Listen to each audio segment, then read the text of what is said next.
Preston has been their leading ball carrier throughout the season, and he's one of the leading rushers and touchdown scorers in the area. But Philo showing Crooksville a little bit something different tonight, as they have had Bailey as the running back and Preston as their primary receiver, and Preston with the 2 catches for 28 yards. 6:20 to go first quarter.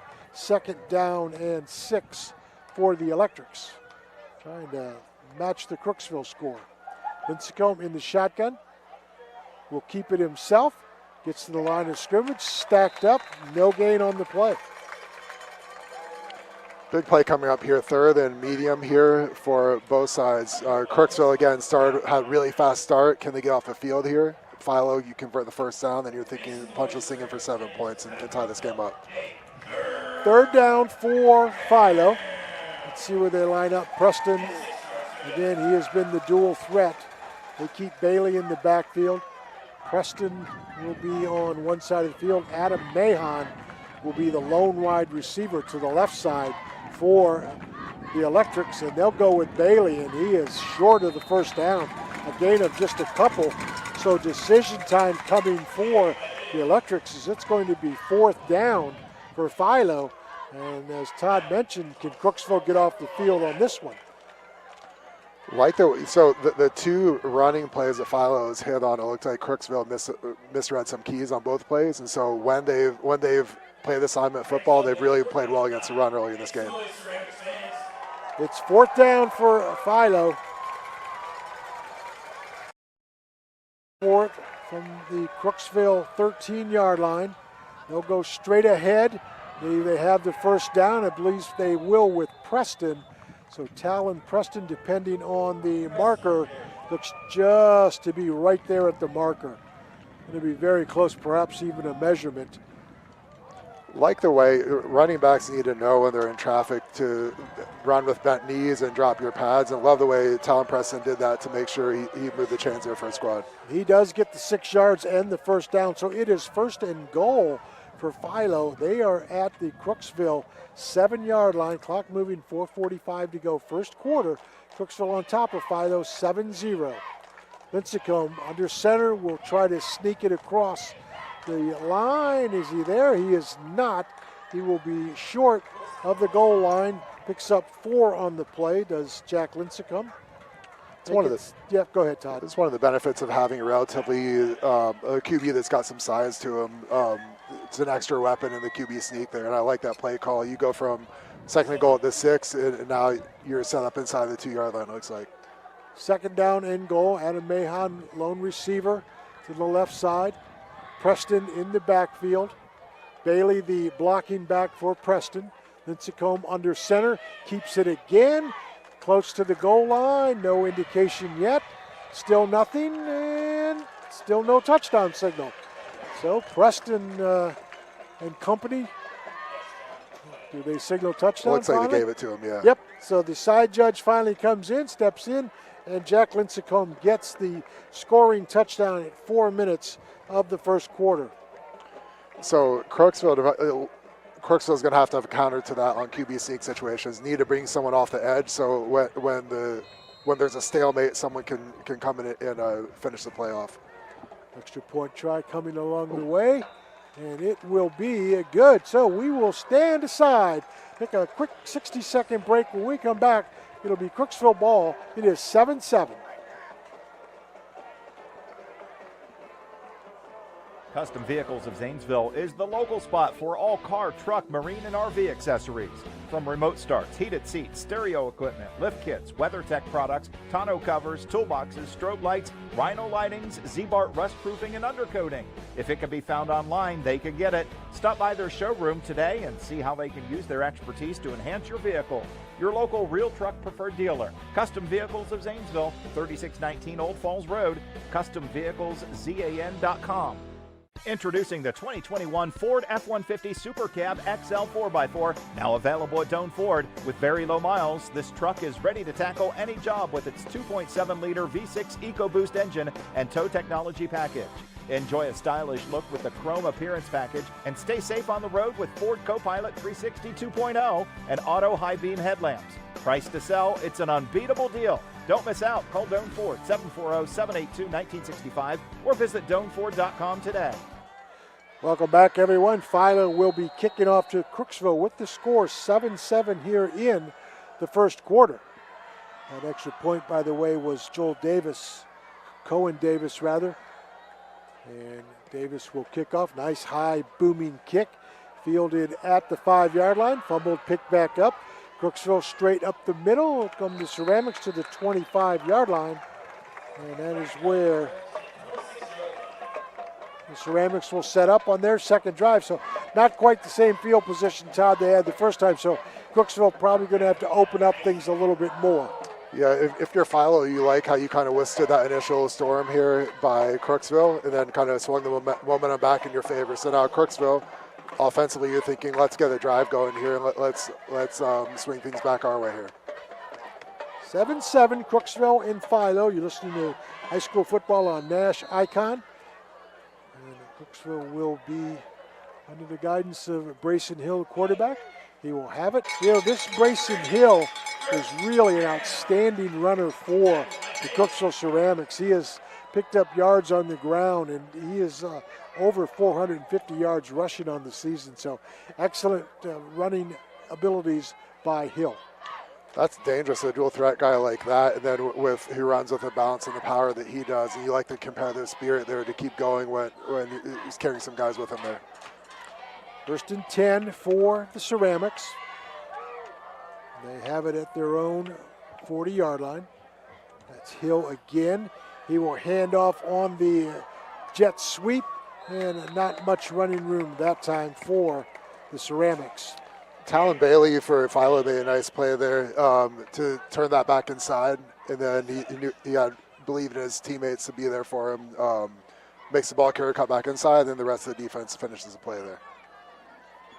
So a first down run to make it 2nd down and 7 for the Ceramics.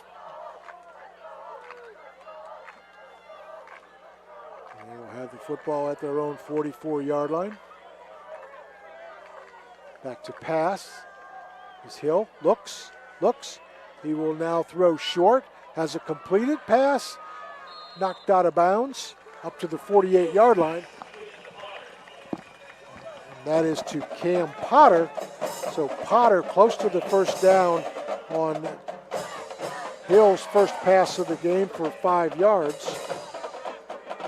So if I'm Philo, that was an interesting play there. It was obviously Crooksville's first pass of the game. Zero pressure up front by Philo. That's going to have to change if Crooksville relies on the passing game a little more as this game goes on. But it's a really good sign for Crooksville, at least on one play. 3rd down and short for the Electrics. They'll go straight ahead again, close to the first down. Still no indication. And they're going to be short, so Crooksville will have a decision to make. They're going to be 4th down and about a yard. And it looks from here, Todd, like they're probably thinking about going for it. They are right at the Philo 48-yard line. At the very least, I think you have to try to draw them off sides. I like the decision to go for it, but at the very least, try to draw them off sides before taking a delay again. 4th and short. Philo stuffs right at the line of scrimmage, and the Electrics turn them away. So Philo with the big-time stop on 4th down, and Crooksville is denied the first down. Nice job by Philo. Linebacker Braylon Bernard came down, read that one quickly, came downhill, worked through traffic to make the play behind the line of scrimmage. On 4th and short like that, offensively, you don't want something that slow developing, and I think you like a different play call there that hits a little quicker than that one did for Crooksville. That was Cam Potter on the 4th down try, so Philo will have great field position as they are going to have it 1st and 10 at the Crooksville 48-yard line. 1:48 to go here in the first quarter with the score tied at 7. Lincecum under center. They will go with the I. And back to passes Lincecum. He is going to go deep for Mahon. In and out of his hands. Nice ball, just couldn't get there for Adam Mahon. And Jack Lincecum a little shaken up for the Electrics. So it looked like defensive ends Hunter Browning and Hunter Hurst for Crooksville both had good rushes on that play, speed rushes on each side, and both got to the QB. Heck of a throw there by the QB. That was impressive. Just a little bit off, but nice little deep ball there. That was Lincecum intended for Mahon. Mahon did have a step on the defenders, but Lincecum is down after the hit he took once he released the football, so he is still down. So we will obviously have a quarterback change for the Electrics, as he's going to have to sit out hopefully no more than one play, and let's just hope it's something very minor. Good-looking young football player is Jack Lincecum for Philo. And again, we are in an injury timeout as it is 1:41 to go here in this first quarter, and the score tied 7-7. Medical crew out on the field for the Electrics. Wyatt Tysinger is the backup quarterback for the Electrics. Keep in mind that they do have Talon Preston available, I'm sure, to be the quarterback if Lincecum is going to be out for more than a play or two. Preston, as everybody knows, was their quarterback and switched to combination running back wide receiver this year and has had a fantastic year. So Lincecum still on the ground. We'll take a break. We'll step aside for 60 seconds. When we return, we'll have more football on NASH ICON. Stay with us. It's 7-7, Crooksville and Philo back in 60.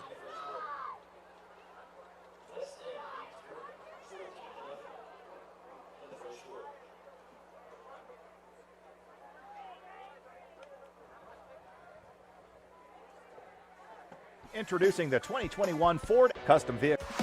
There's something about a fresh haircut from the friendly, skilled stylists at Great Clips that just makes life, well, greater. The sun shines brighter, your step feels springier, even your jokes are funnier. And the best part? When you use Great Clips online check-in, you can get in for a haircut without having to rearrange your day or your budget. Download the app today and start feeling that much greater in just a few taps. Great Clips. It's gonna be great.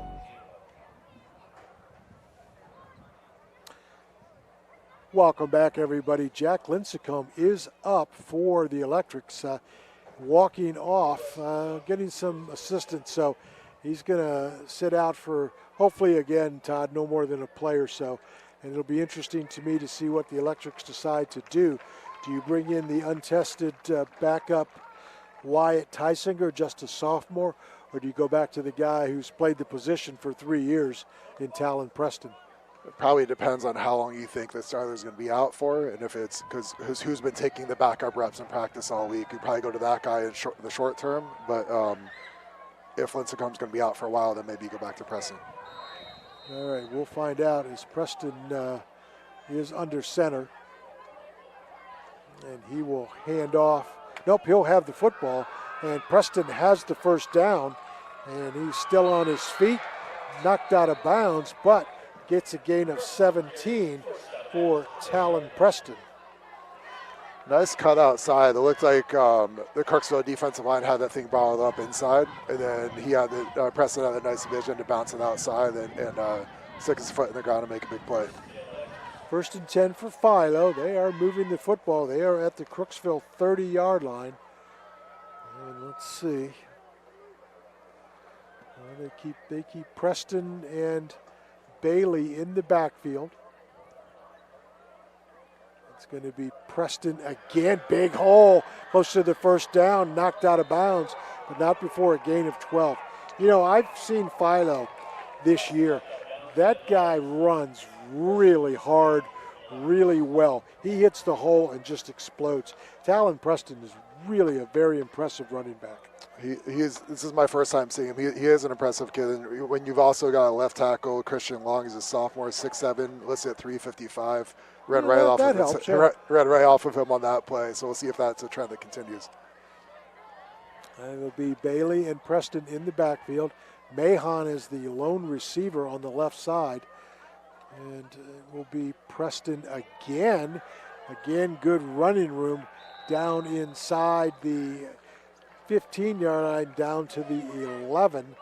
So Talon Preston gain of 7 there. He has 6 carries for 42 yards with 50 seconds to go here in the first quarter, and the game tied at 7. Really good series by Christian Long here so far. Really came off the ball well there. Got the hold of, blocked the defensive tackle, then popped off and got the linebacker as well in that play to spring that for a nice little gain. 2nd and 2 for the Electrics. Preston again to the right side, stacked up, gain of a couple. On the handoff from Wyatt Tysinger, the backup quarterback, for Jack Lincecum, who was injured. We have not seen him since he went down. So Tysinger with Bailey and Preston in the backfield. Alan Preston gets just 1. So make it for the Electrics. Interesting trend here early in the game. It seems like when Philo runs off of left tackle, they're getting some nice yards.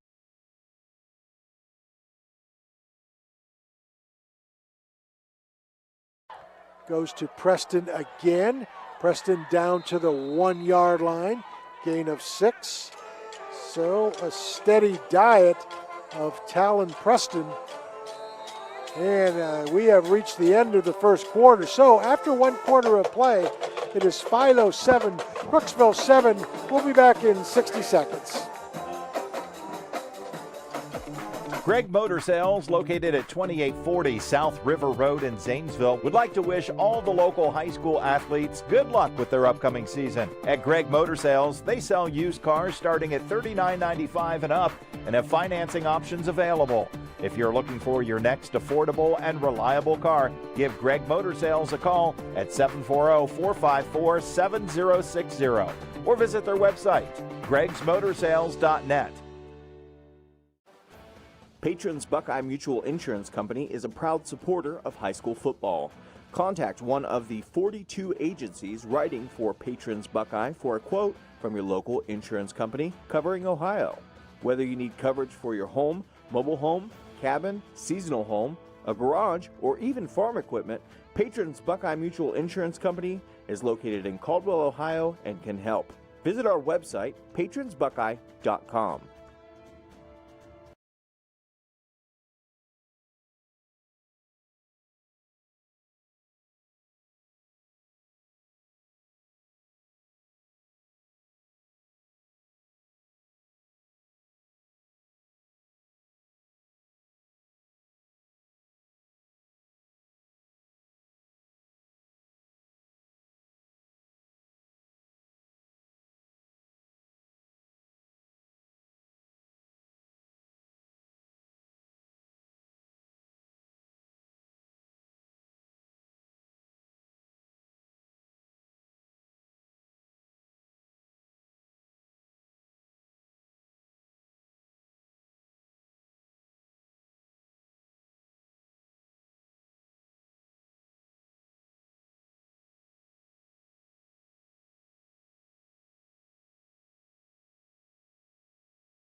Just stop play momentarily, so we will have a 3rd and goal for the Electrics.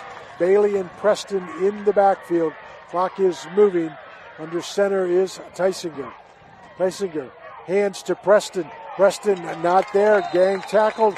Maybe a gain of a couple for Talon Preston, and another decision time coming for the Electrics. It's going to be 4th and goal from the 2-yard line for Philo, and they have relied on Talon Preston quite a bit here in this first half. 10 carries for 51 yards, but Talon Bailey also 5 carries for 15, so he could be a number that's called in this situation also. I like the way defensive end Hunter Hurst landed inside there to make that play in the backfield. Big play here defensively, thinking have to read your keys here, play assignment football here. 4th and goal for the Electrics. It's Tysinger, and I don't think he got there, did he? Well, no sign yet. I don't think he got there. Philo thinks he does. They're giving the signal, but the officials, the guys who count, they still haven't indicated yet that it's a touchdown. Looks short to me. Well, Philo thinks it's a touchdown. Crooksville is not sure, and the officials haven't decided. Oh, they give it to him. Oh, my goodness. Wow, a delayed call by the officials. My goodness, that was interesting, wasn't it, Todd? From our, obviously we're not wearing striped shirts. From our angle, it looked like he was at least half a yard short on that play. Would like to get another look at that one if possible. But yeah, I thought he was short there. Well, we're not going to get that as there's no replay in this game. So Cohen Davis will attempt the extra point. That was very interesting. It was a conference by the officials before they finally decided that he was in. So Davis on the extra point try is up, and it is good. So Philo takes their first lead of the game. Let's talk a little bit about that drive. It was impressive. They had to convert the fourth down. They went the old-fashioned quarterback sneak, did the Electrics. They did. What was interesting is before Jack Lincecum got hurt, they ran, I think, 2 or 3 QB sneaks and had Philo ran 2 or 3 QB sneaks on the previous drive and had a lot of success with it then. So I was a little surprised when they got down there again, they didn't run it on 1st and goal. But then, and when they did, I was thinking, okay, maybe because you don't have the bigger QB in there anymore. But then to call that on 4th, and it looked like they're outside the 2-yard line on 4th and goal. To call that's a little bit of a gutsy call offensively. And then, but it did pay off. It was really, really close. Again, I thought he might have been a little bit short, but the refs gave it to him. So, the result is what counts in that situation. And so good call by the Philo coaches. All right, so Philo will kick off the football up 14-7 here, opening minute or so of the second quarter. That's Cohen Davis set to kick off for the Electrics. Back deep for the Ceramics, Jacob Hammer awaiting the kick. 14-7 Philo over Crooksville. Kick is on the way, and it will be fielded at the 17-yard line. And Philo, excellent job on special teams. Not much running room for Crooksville. So the Ceramics have some work to do. They trail 14-7 here in the second quarter. 10:31 to go. We want to remind you that we're going to have the great play of the game tonight, sponsored by Great Clips, as well as the Philo player of the game, sponsored by Lock 9 Pizza, and of course our Guernsey Muskingum Electric power lineman of the game.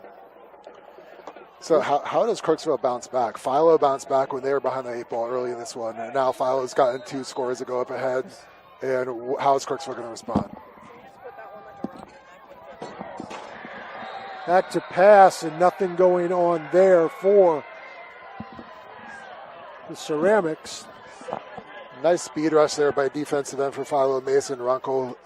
One with a speed rush, and then as he got close to the QB and the ball was released, he got his hands up and batted that thing down. Really nice play there. Oh, incomplete pass, and it will be a 2nd down and 10 for the Ceramics. With 10:27 to go here in the second quarter. Glad to be a part of your evening with NASH ICON. Hill, back to pass, deep drop, looks, now unloads, in and out of the hands, just a little bit overthrown. And that will bring up a 3rd and long situation for the Ceramics. You know, Todd, I think Crooksville would like to run the football. Interesting to me that deep in their own territory, they've tried to pass a couple times here. Now they're well behind the sticks as it's going to be 3rd 10, most likely a passing down. Right, definitely 2 interesting play calls. I think it was a rough matchup there for Crooksville. You had right tackle Owen Stallings, a freshman, struggled 2 straight plays against defensive end Mason Runkle. Crooksville just took Owen Stallings out of the game. 3rd down, Hill. Looks, got a pass, complete, but not much running room after the catch. Maybe a gain of 1. And that will bring up a punting situation for Brody Cottrell. And a personal foul. Something happened because the officials throw a flag. So it was well after the play. So apparently somebody said something. We'll see if we can't get it sorted out. Yeah. Officials are talking to unsportsmanlike conduct against Crooksville. It had nothing to do with physical play, Todd. I was watching. Somebody had to have said something, and it's going to cost Crooksville dearly. They must have, especially already backed up. You hate to see that. Really nice play there for Philo. DB Talon Bailey read that last play perfectly, came downhill and made the tackle for no gain and to get the defense off the field. Well, it's going to be 4th down, and they're going to march off a bunch as the unsportsmanlike conduct call goes against the Ceramics. So coming into the game, if I'm Philo and, based on your game plan, sometimes you feel better about a punt block in certain games versus others. If you have one that you feel good about this week, now's the time to bring it. Cottrell will be back to punt. He'll be at his own goal line, so Philo should get good field position. Good punt by Cottrell. It will be fielded at the 47-yard line by Talon Preston. Preston across midfield, and he will get to the Crooksville 44-yard line. So excellent punt that time by Cottrell, and Philo with a good return. So the Electrics now back in business as they will have it 1st and 10. They are up 14-7 here in the second quarter. You get the feeling that 4th and goal play from the 2 was one of the crucial plays in this game. Obviously, it resulted in points, but momentum-wise, it's all on Philo's side right now. Crooksville's defense needs a really big series here. We need to get 3 and out, get off the field, and swing this thing the other way. Let's see if Lincecum has returned. I do not believe he has returned. I know it'll be Talon Preston in the backfield with Wyatt Tysinger as the quarterback. Nope, it's going to be Preston in the Wildcat. He will have it. He will have the first down run, and he will have a first down. So Preston comes in as the Wildcat on that series and gets 11 yards on the carry. That's a tough look as a defense. And Preston, you like the vision there, the feet, the elusiveness, because Crooksville had defended that okay, and then just made somebody miss in the hole, and then plows ahead for about 10 yards there. 11 carries, 62 yards for Talon Preston. See if they leave him in the Wildcat. I believe they do. So Preston and company have it 1st and 10 at the Crooksville 33-yard line. Preston one more time on the Wildcat. One more time a first down. One more time, big running room. All the way down to the 12-yard line. A 19-yard gain for Talon Preston. The guy's tough to stop, Todd. He is, and you got the convoy out there. The guard, Braden Bernard, pulled out, got downfield. You like that athleticism there for an offensive lineman, and he was out in front, and there wasn't even anyone to block. That was as easy it's going to come for a ball carrier to get that many yards. 1st and 10 for the Electrics. They are at the Crooksville 11-yard line. Crooksville scored first, but Philo has put together 2 impressive drives and looking for number 3 here in the second quarter. Same formation with Preston in the Wildcat. And he will go again. Big hole, my gosh. Is he into the end zone? I believe he is, yes. Boy, he had a hole that a truck could drive through on the right side. He did. So what they did is they had a tackle over formation. So on the right side, they had the right guard, right tackle. Then the left tackle had flopped over to that side. And that was Christian Long. And he's the one that opened that up with a base block and just sprung that thing open. It was wide open, like you said. Talon Preston on the 11-yard touchdown run. Cohen Davis on for the extra point for the Electrics. We're going to keep it right here and identify our sponsors after this extra point try. Kick on the way by Davis is good. So Davis makes it 21-7 in favor of Philo. Let's go over some of our great sponsors for this one. Allen Hunter State Farm, Stoney's RV Sales and Service, Patrons Buckeye Mutual Insurance, Cedar Ridge Behavioral Health Solutions, Great Clips of Zanesville, Custom Vehicles of Zanesville, Guernsey Muskingum Electric Co-op, Mikey's Auto Body, Greg's Motor Sales, Action Total Staffing of Zanesville, Shriver's Pharmacy, People's Bank, WB Green Insurance, Doan Ford, and West 40 Auto Sales. Scoreboard updates tonight brought to you by Bradley Lending Team with First Ohio Home Finance. Player of the game from Luck 9 Pizza. Play of the game, Great Clips of Zanesville. And the lineman of the game will be Guernsey Muskingum Electric. and Cohen Davis will kick it off for the Electrics. And suddenly, Todd, it is 21-7. Philo really putting the bite down on the Ceramics. They are a great start to the game by Crooksville, and then since then it's been all Philo. How does Crooksville respond here? There's the kick from Davis. It'll be fielded at the 15. And a fumble on the field. And Crooksville recovered it, so the Ceramics are okay in that regard, but they will have some work to do. And Philo fired up defensively. So a really big possession here for the Crooksville offense. Whether you score or not, need to at least move the ball, flip the field a little bit, develop some confidence and some rhythm in your offense here. Because Philo's on a roll right now in all three phases, offense, defense, and special teams. Need to get things to start swinging the other way. 8:41 to go, second quarter. Philo leads Crooksville 21-7. Grayson Hill, 2 of 4 passing for 6 yards. And he will hand off this time. And nothing doing right at the line of scrimmage for the Ceramics. That's Potter, I believe, on the carry. Cam Potter. Potter, no gain on the play, so Philo stiff defensively right along the line, make it second down and 10 for the Ceramics. The D-line for Philo played really well in that play, coming off the ball, beating blocks, and it looked like Dakota Kinney, the defensive tackle, made the play on that play. Second down and 10 for the Ceramics. Long signal count for Hill. Philo, 5-man front. Here they come. And trying to turn the corner and close to a first down is Potter. So Cam Potter gets 7. He has 5 carries for 25 yards, does Cam Potter. So make it third down and 4 for the Ceramics. And, you know, this is a situation, Todd, where you if you're close, you may want to think about going for it. You really don't want to give Philo the football back as well as the Electrics are playing offensively. Third down and 4 for the Ceramics. Hill in the shotgun.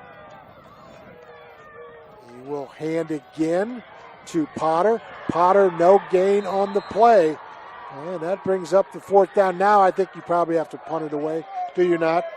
You do, and on that play, Talon Bailey came downhill and blew that whole thing up. Really nice play by him to get Philo's defense off the field. And yeah, now you're backed up at your -4. The end is probably too long here. If you had 4th and 1, 4th and 2, maybe you think about it, but I think 4th and 5 here, you have to punt. And Brady Cottrell will punt the football away. Another big kick fielded by Preston on the fair catch at his 25. So Brady Cottrell, excellent 36-yard punt. And Philo will begin with the football again. So if you're Crooksville now defensively, Todd, you have seen the Electrics really run the football very effectively. How do you adjust? So one adjustment that Philo's made early in the game is to go to that tackle over formation where they've got Christian Long next to moved over to the right side next to the right tackle. And so you have to anticipate if they line up and that's where the ball is going, so that there has to be some sort of, whether it's a run blitz, whether you're slanting there, something to adjust to that defensively for Crooksville. 6:34. Crooksville only had the football a couple of minutes on that last drive, so Philo takes right back over, looking good at 21-7, and they will have it at their own 23-yard line. Preston, another keeper on the Wildcat, breaks a tackle, breaks another one, and gets 4 yards. Make it 5 as he keeps going. And Talon Preston, another impressive run. 14 carries, 97 yards for Talon Preston. If you're just joining us, quarterback Jack Lincecum of the Electrics was injured early in the first quarter. They went with Wyatt Tysinger, his backup as a sophomore. He ended up scoring a touchdown. But the last 2 possessions, the Electrics have gone to the Wildcat with Talon Preston, their former quarterback, and he is looking good, looking sharp. Those are the types of plays that drive you crazy as a coach defensively. They have it bottled up, and the ball carrier is just too good. High snap, Preston trying to turn the corner on the left side. Has it. Has to the 37, to the 39-yard line. And all the way up for the first down is Talon Preston. So on every play, someone on a defense is assigned as a force player, and there wasn't anyone as a force player on the outside there to force that back inside. And so that's a way kind of for the big gain. So need to be assignment sound here defensively for Crooksville. First and 10 for the Electrics. They're on their own 39-yard line. Crooksville trying to rebound now after Philo has put together 3 straight scoring drives. And they've done it with Talon Preston in the Wildcat, and he has handled the football almost exclusively. He does again. There's a hole right up the middle. Penalty flag flies, and that will most likely come back as holding. So now, so Philo is still lining up in the tackle over formation. Now it's to the other side. So now Christian Long's still on the left, and then right tackle Landon Gill is outside of him on the left side. And so again, if you're Crooksville, have to anticipate that's where the ball is going. So that will be a 10-yard penalty for holding against the Electric. So that a little bit of a break for Crooksville, and for Philo, that is their first penalty. So that's something that they will need to overcome. Really big play defensively now. You've got them first and 20. Right. You've been struggling. All the momentum is on Philo's side. This is a great opportunity for Crooksville to make 3 straight plays here, get off the field, and swing it the other way. Absolutely. So first and 20 for the Electrics. Is that Lincecum back into the lineup? I think. Is. Yes, good news. Jack Lincecum has returned to the lineup, and Talon Preston back in the slot. Lincecum will pass as a receiver, has a completion, has enough for the first down along the far sideline, and I believe that is Adam Mahan. Adam Mahan on the completion from Jack Lincecum, and that is another first down for the Electrics on a really good ball. 17 yards on the game. So that's just smart football by Philo. They had Crooksville outnumbered out there. I'm not sure if there was a blown assignment or that was just the defensive call, but that was just an easy pitch and catch when you have, and then you have them outnumbered on the edge, and you get a nice little gain there. 3 of 4 for 45 yards passing for Jack Lincecum here in this first half with 4:30 to go. Rapidly moving second quarter. Adam Mahan is the lone receiver. And instead, Philo will run the football, and they will go straight ahead. Penalty flag flies from the back judge, and that's kind of a strange call back there, is it not? It is. I wonder if it was a chop block. I couldn't see exactly what might have happened, though. Well, Talon Bailey was the ball carrier. It's coming he back. had 8 yards, and I think that's going to come back as a good run, but it will be negated by the penalty for the Electrics. That will be their second penalty this drive for Philo. So make it first down and 15 for Philo. Quick note on Christian Long. For a kid that big as a sophomore, you like to see better knee bend on one hand, but he's got some explosiveness and some movement skills to him. Really interesting watch here. First down for the Electrics.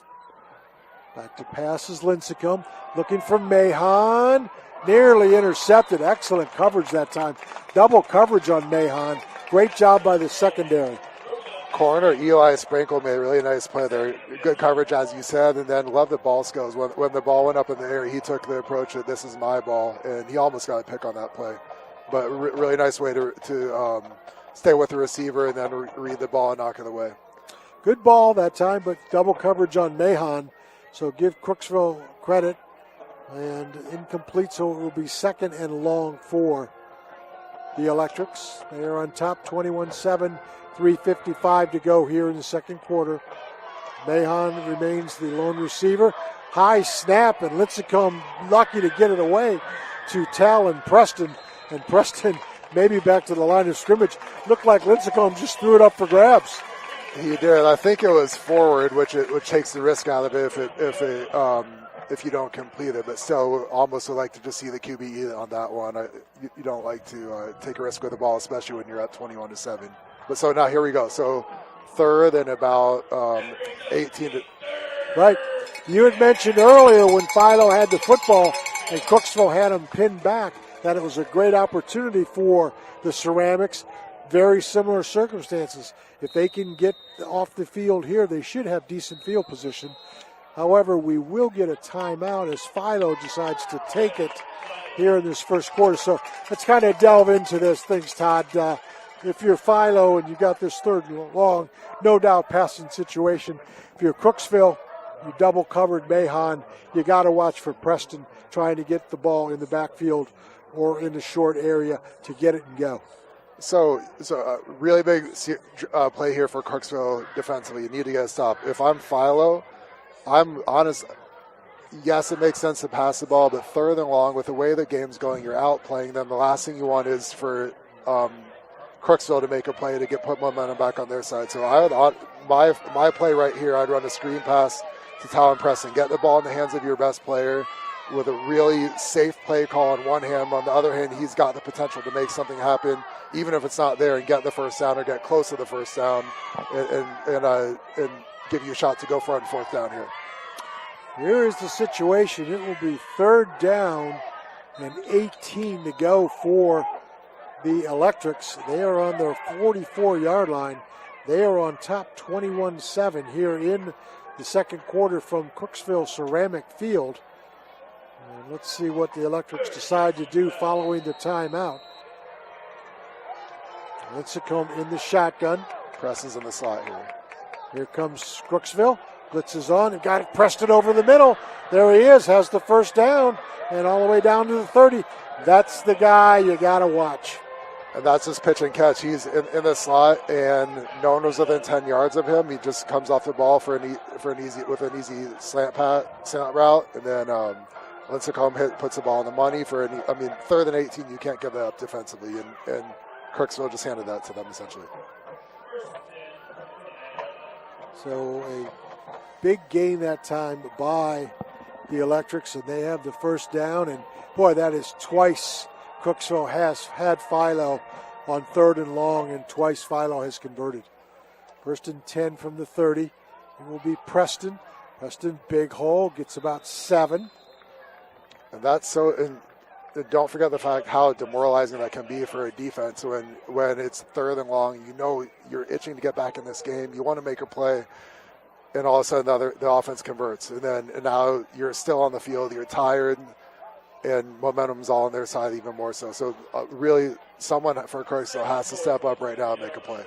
Second down and 4 for the Electrics. They have 2 timeouts remaining. There's 2:10 on the moving clock in the second quarter, so I think they probably want to take their time here. Lincecum in the shotgun. In the pistol is Talon Preston. He will get the pitch, turn to the right side, and be knocked out of bounds, but not before he gets another first down for Talon Preston. You like his patience as a ball carrier. Even when it's not there, he's patient, and then he sticks his foot in the ground and explodes upfield. And he's got the vision and the footwork to be crafty enough to find what's there. He's an impressive player. Unofficially, 17 carries for 122 yards for Talon Preston.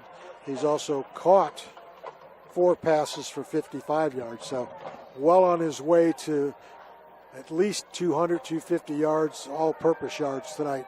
First and 10 for the Electrics. High snap again. Lincecum hands it off to Preston. Preston down to the 2-yard line. Gain of 14. So need to have some linebackers and safeties coming downhill and filling that play can't gain that many yards. There has to be someone who's unblocked, come downhill to make a play and stop it. He just busted right through the guard tackle combo. And now the clock down to 1:40 and moving here. Philo, I would think, would be taking their time. Todd, would they not try to score and keep the ball under a minute or so? But Yep. You never know. And I'm looking for a QB sneak here as well. That's worked well for them tonight, especially with Lincecum in the game. And he is under center. He will keep it. And he will be at the goal line and for the score. 3-yard touchdown run for Jack Lincecum for the Philo Electrics. That is their 3rd touchdown of this second quarter.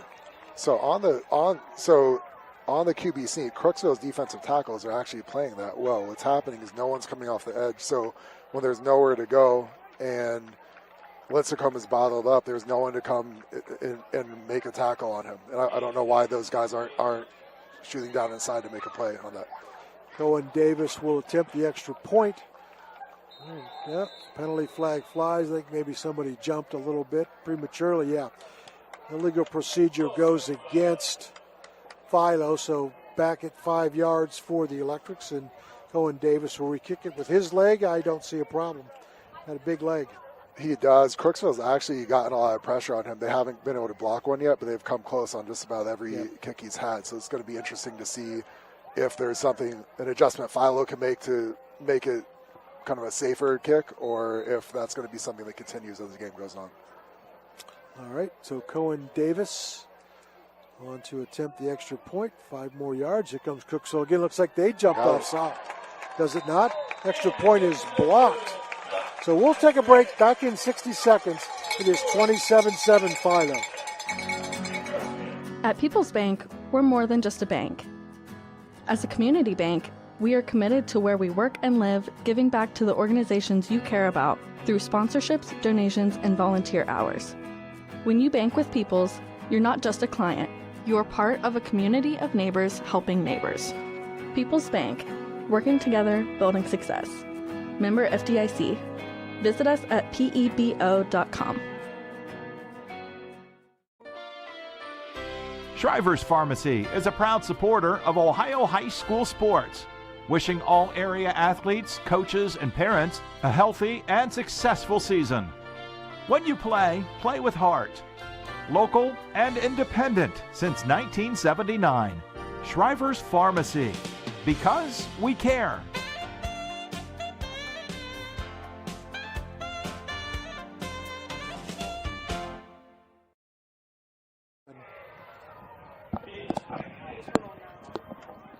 Philo 27-7 over Crooksville.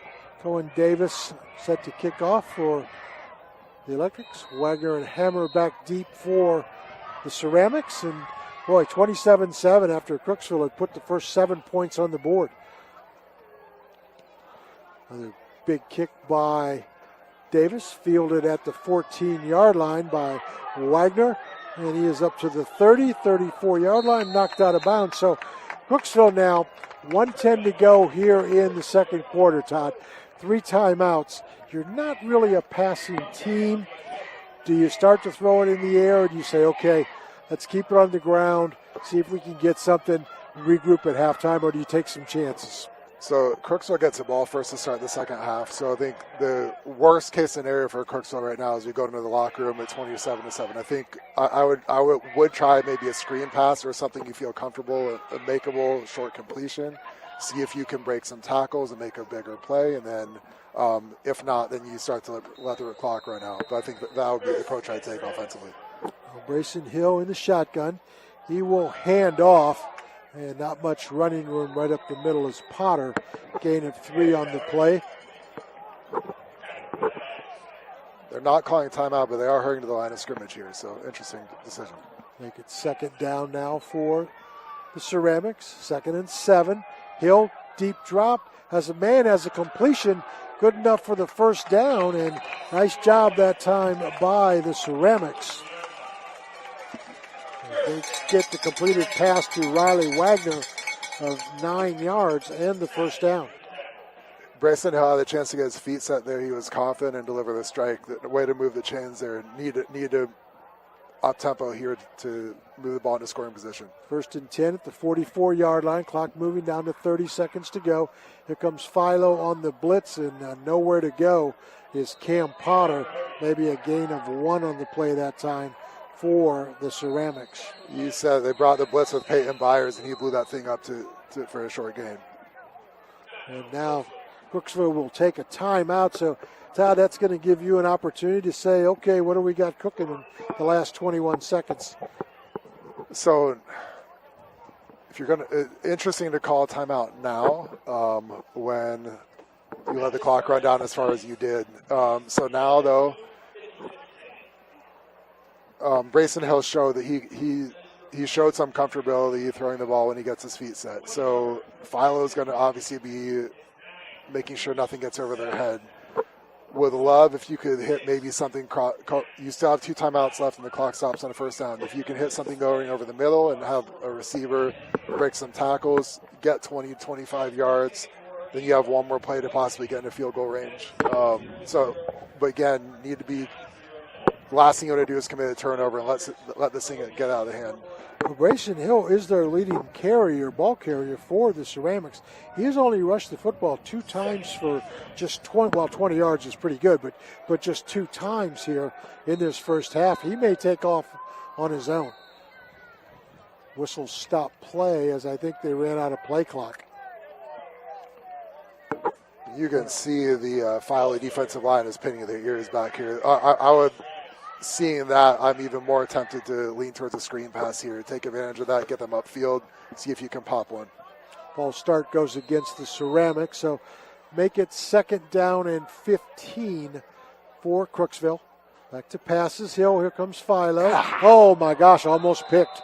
That would have been a pick 6 for the Electrics. Talon Bailey in and out of his hands. My God, he'll be thinking about that one.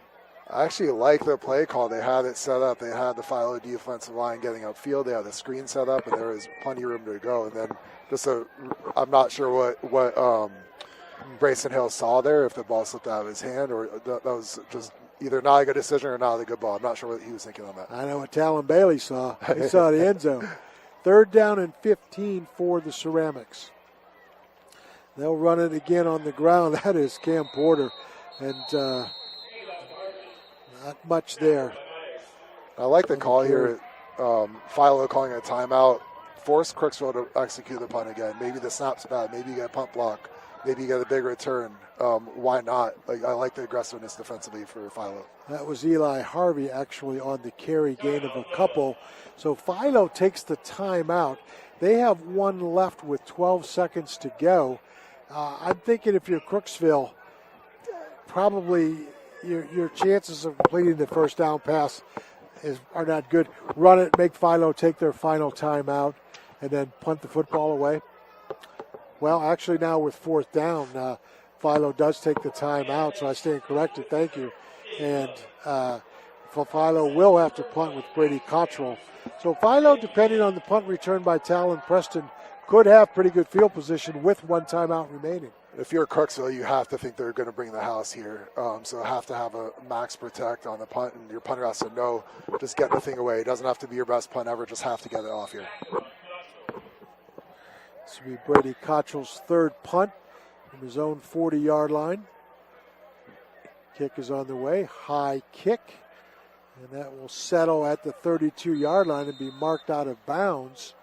So not a great punt for standards for Cottrell. So Philo with decent field position, Todd. With just 4 seconds to go in the first half, though, I've got to think that they're probably maybe just take a knee.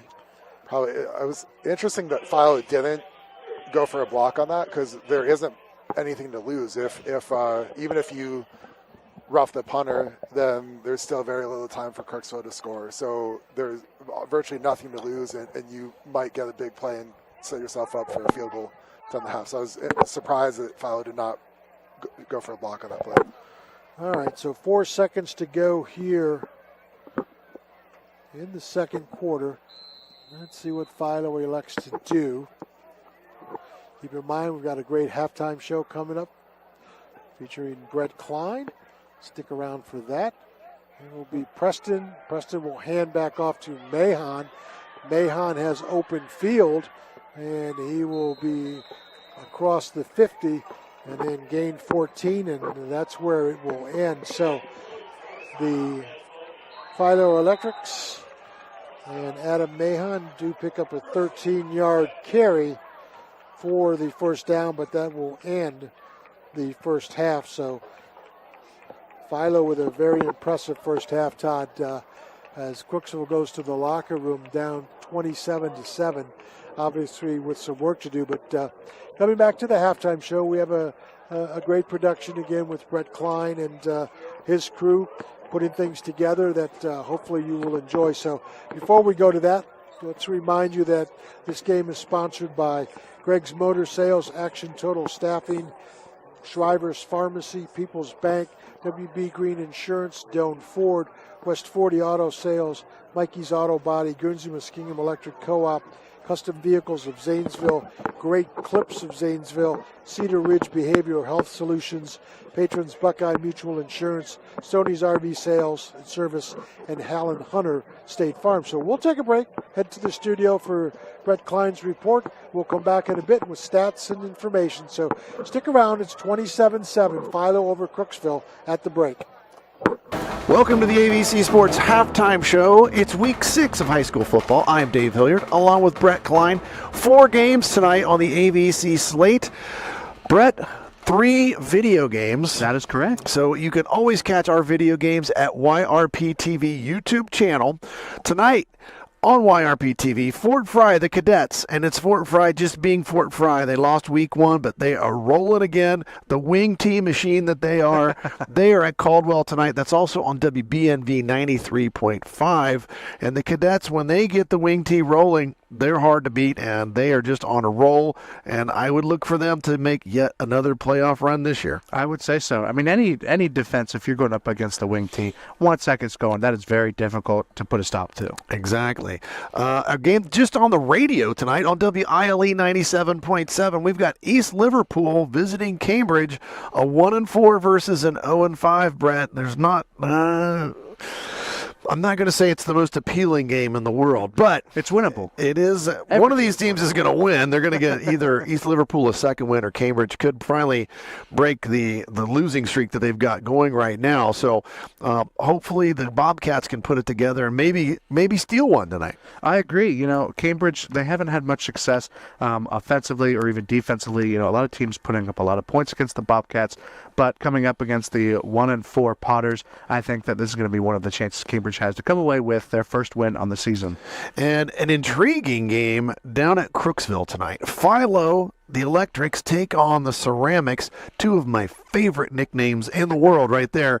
NASH ICON 98.5 and 107.9, and also YRP TV. Now, the Electrics lost their first 2 games, Brett, but they've won 3 in a row. Yeah, I've had the chance to follow Philo the past couple of weeks, and you know, once they get the ball moving, they have a very talented running back in Talon Preston. Exactly. Had a very effective run game last week versus Meadowbrook. You know, they're coming up against a 4-1 Crooksville team who had a similar start last year, started 3-0, but then lost a handful of games.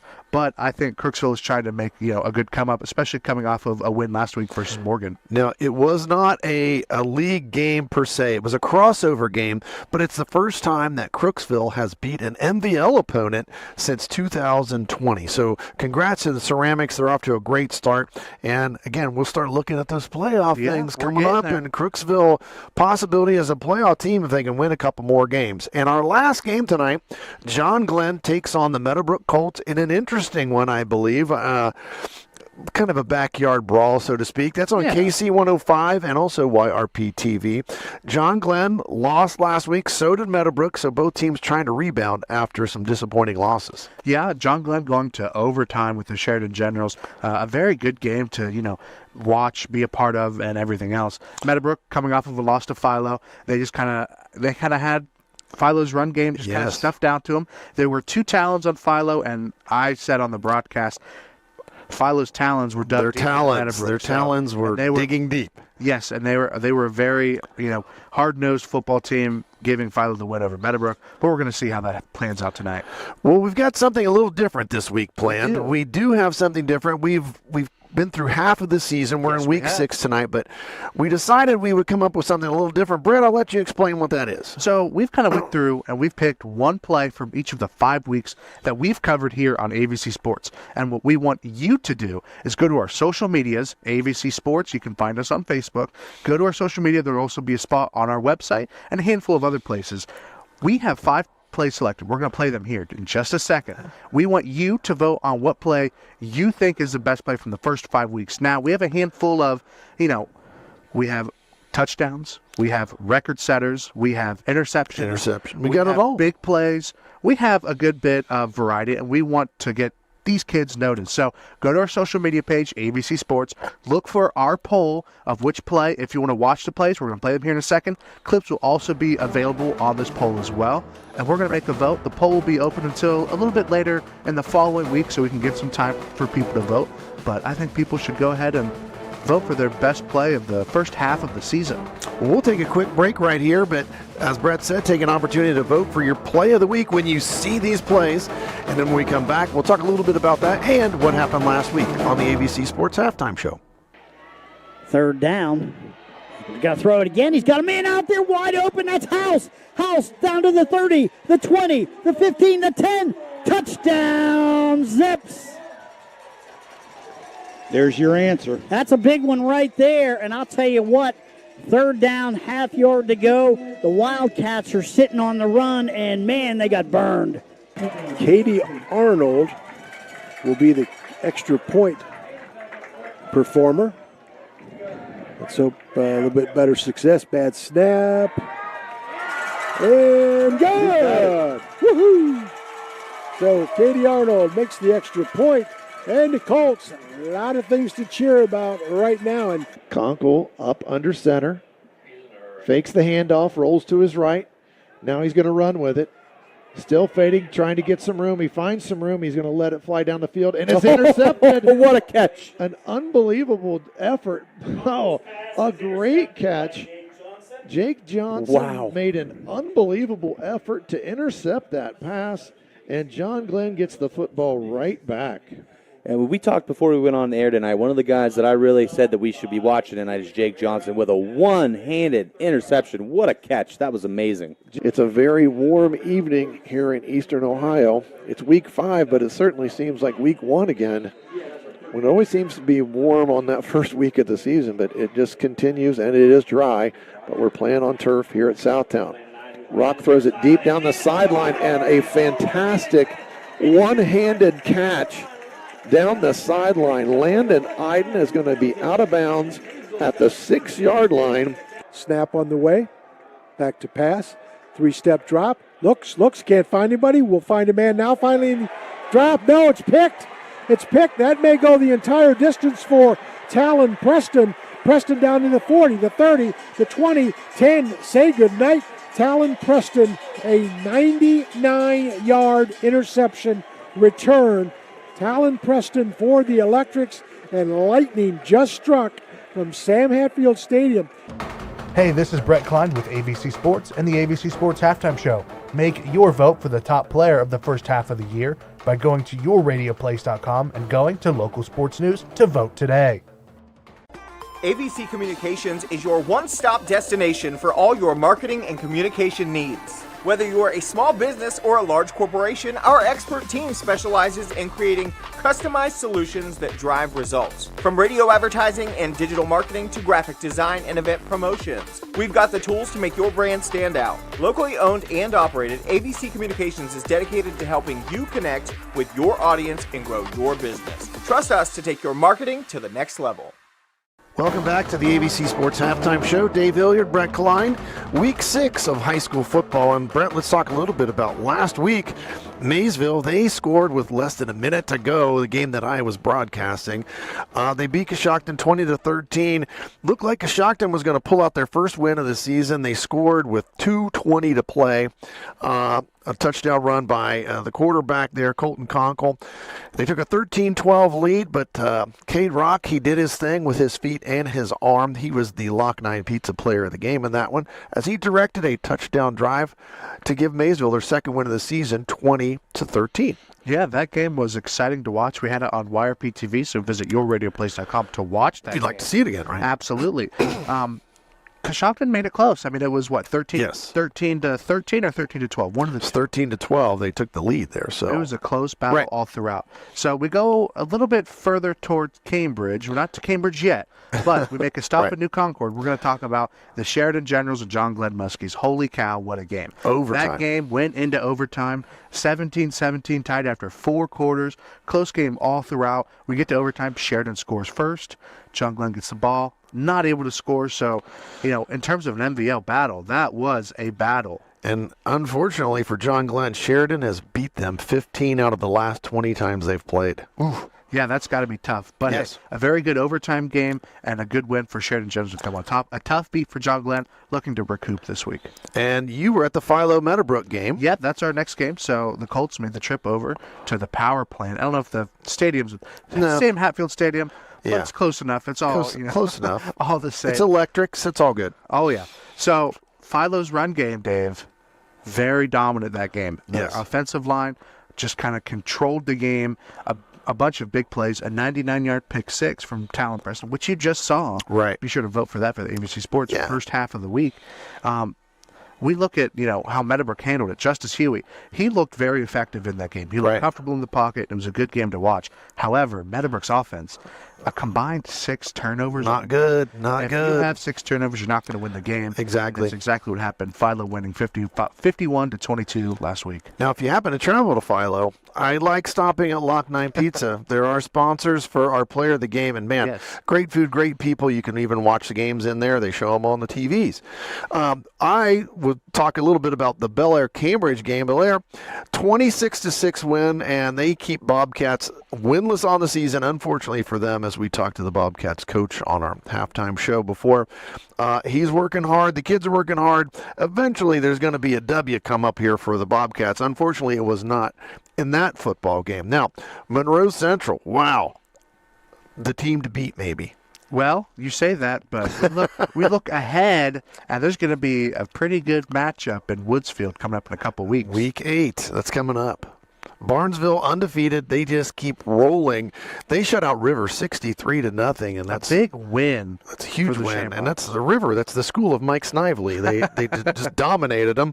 Monroe Central beat Buckeye Local 42-19, and Tri-Valley won a game against New Lex, which I thought originally on the schedule was going to be a lot closer, but boy, the New Lex West M game the week before really took a lot out of New Lex. I think they put a lot of energy into winning that game. Yeah, it's a small school battle. This was a crossover game, and Tri-Valley came in, and Tri-Valley, just being Tri-Valley, they're undefeated. They won that one 41-14, which not surprising to me, but again, I thought it was going to be closer, but really took a lot out of New Lex in that West M game. Rosecrans locally, they lost their third straight game. They're now 2-3. They lost to Grove City Christian 52-0. Zanesville, they're 0-5 on the season. They lost to Northridge 7-0. Not much offense there. And then the Riverview versus West End game, that was one that was canceled. So next week, Brett, we've got a full slate of games again on AVC. What do we got going on? Well, the Caldwell Redskins, not having the season they kind of hope that they have, they're going to travel to Barnesville, who's very hot right now. Looking very good. They'll take on the Shamrocks. You can catch that game on WBNV 93.5 FM and YRP-TV on yourradioplace.com. We move over to WILE. Cambridge taking a break from their home games, 6 home games this year. But they're going to make the trip to Belmont. They're going to go and face the Union Local Jets. That'll be a good game. I mean, Union Local is rolling and rolling and rolling, putting up a good bit of points. Cambridge still looking for their footing. We're going to see what happens next week. We have a MVL game. This is a crossover, I believe. New Lexington at Maysville. Actually, they're both in the small school now. This is a league game, a small school division game, and that game's on NASH ICON 98.5, 107.9, and YRP TV. Exactly. Watch that on yourradioplace.com.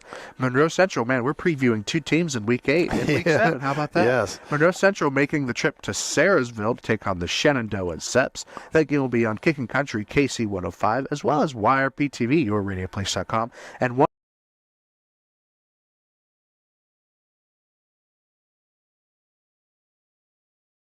more, yourradioplace.com exclusive game of the week. It is the Coshocton Redskins and the Meadowbrook Colts facing off in Byesville.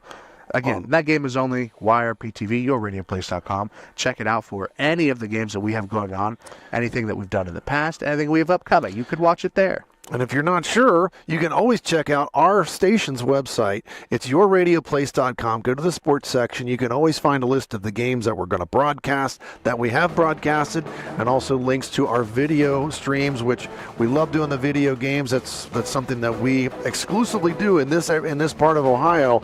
Live video streams every Friday night. Don't forget to get out and vote for our top play of the first half of the season. You got yours already selected. I'm going to be thinking about that one a little bit. Until next week, thanks for joining us on the ABC Sports Halftime Show. Experience luxury and power like never before with the 2024 Explorer, available now at Doane Ford. With its sleek exterior, 3.0-liter EcoBoost V6 engine, and low miles, this Explorer is ready for any adventure. Relax in light sandstone leather seats while staying comfortable with heated and ventilated front seats. Plus, enjoy the premium technology package featuring a 14 speakers and B&O sound system with twin-panel moonroof. Don't miss out on this exceptional driving experience. Visit Doane Ford today, located at 66870 Belmont Morristown Road, or visit them online at DoaneFord.com. Looking for reliable insurance that fits your life? Look no further than Allen Hunter State Farm in Cambridge, Ohio. From auto to home to life insurance, we offer a range of options tailored to your needs. With our friendly, knowledgeable team, you'll get the protection and peace of mind you deserve. We're dedicated to being there for you, just like a good neighbor should. Call Allen Hunter State Farm today and discover how we can help you safeguard your future. Call 740-439-5385. Like a good neighbor, State Farm is there. I was sitting in my car and it wouldn't start. I lifted the hood and the engine was falling apart. What would I do? My eyes filled with tears. Then on the radio I heard of West 40 by Pay here, where for a little money down and a little each week, I could have a car, nice, shiny, and sleek. So I walked in the door and I put the money down. Now I got a nice car that I can drive around. West 40 by Pay here will help rebuild your credit. The corner of Dewey and Route 40 in Cambridge, don't you forget it. West 40 Auto Sales, corner of Route 40 and Dewey Avenue in Cambridge, is home of the guaranteed credit approval, with most loans approved while you wait. Go to their website to fill out an online loan application, west40autosales.com. You'll also find their weekly special listed there. And we welcome you back where it is halftime. Philo Electrics on top of the Crooksville Ceramics, 27-7. Brett Klein in control of everything tonight. Howard Twiggs and Todd Worley, glad to be a part of your broadcasting evening. And to this point, Todd, after a first half, Crooksville opened with a 7-0 lead on an impressive first drive, but after that it was all Electrics. It has been. The game Crooksville could not have gotten off to a better start. On the opening kickoff, they pin Philo back. The defense gets a 3 and out. The offense takes over at around the plus 28 and drives down for an easy touchdown. 7-0 early for Crooksville. Since then, it's been all Philo, and it seems like every time Crooksville's had an opportunity to swing the momentum back their way, they just haven't made the play to do it. Their defense has had Philo in 3rd and 18 one time. I think 1st and 25 one time. They had 4th and goal at the 2. Those are just 3 situations where if the defense comes up with a stop, you never know what can happen. And so now you spin forward to the second half. All of those kind of defining moments, Crooksville has to make plays in those situations to get back into this game. So you're looking, Crooksville's had a really good season so far. You're 4-1. You're looking to your senior leadership for guys to have a huge second half, get your team back in this game, because the way they started the game, they looked like they could hang with Philo. Can they come out of the locker room in the 3rd quarter and play the same way? They can get the momentum swinging back the other way in Crooksville's favor, get back in this thing. We're going to see. Let's take a look at the first half scoring while we have an opportunity. Crooksville got it going in the first quarter at 8:57.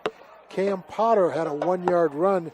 Brady Cottrell kicked the extra point. It was 7-0 in favor of the Ceramics at that point, and then as we said earlier, it became all Philo.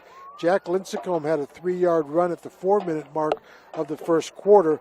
Extra point by Cohen Davis was good. We were tied at 7, and then it was all Philo in the second quarter. 10:37. Wyatt Tysinger, who had come in for Jack Lincecum, who was shaken up. Lincecum did return, by the way. Had a 2-yard run on a 4th down. The extra point by Cohen Davis at 10:37 put the Electrics on top 14-7. 8:47 to go in the second quarter. Talon Preston on an 11-yard run. The extra point by Davis was good. It was 21-7. And then with just 1:18 to go in the second quarter, Jack Lincecum had his second touchdown of the game on another 3-yard run. The extra point this time was blocked by the Ceramics, so it was 27-7 in favor of the Electrics at that point. Team numbers, first for Philo, they ran the football 30 times for 197 yards on the ground. That's a lot of running the ball. By the way, Talon Preston, we'll get into his numbers in a second. 5 of 6 through the air for Lincecum for 72 yards. They punted the football just once for 27 yards. That was Mason Runkle, and they had 3 penalties for 23 yards, did the Electrics. For Crooksville, this is a testament to that Philo defense. They ran the football just 12 times for 57 yards, and through the air, just 3 of 7 for 15 yards. 72 yards of offense for the Ceramics here in the first half. They did punt the football 3 times for 95 yards and were penalized twice for 20 yards. Individually for both teams, through the air for Crooksville, Grayson Hill was 3 of 7 for 15 yards. Cam Potter had a catch for 5. Jacob Hammer had a catch for 1. Riley Wagner had a catch for 9. On the ground, 7 carries for 25 yards for Potter. 20 yards on the ground for Hill on 2 carries. And 11 yards, I should say 7 yards on 1 carry for Hammer for Crooksville. Now for Philo, 140 yards on the ground for Talon Preston on 18 carries of the football. Talon Bailey 6 carries for 23 yards. Jack Lincecum 4 carries for 22. Adam Mahon had a tote for 13. And Wyan Tysinger had that 3-yard run for the touchdown. Mason Runkle did punt, as we said, once for 27 yards. Through the air for the Electrics, Jack Lincecum 5 of 6 for 72 yards. 55 of those coming to Talon Preston, and the other catch to Adam Mahon for 17 yards. And that will do the numbers there for each team. So we are at halftime, where Philo is leading Crooksville by the score of 27-7. We'll step aside, come back in a minute or so, and we'll have the start of the second half. Do stay with us.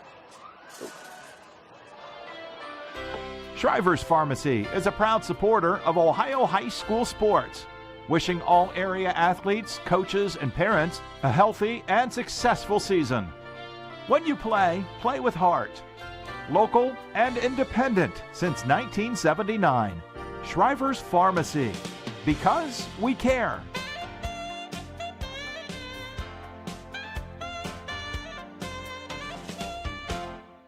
Today is the day you make changes, the day you have looked forward to, the day you take a step to see the you before addiction. And it all starts right here at the Residence, an in-bed facility that designs your recovery to your needs, 24 hours a day, 7 days a week.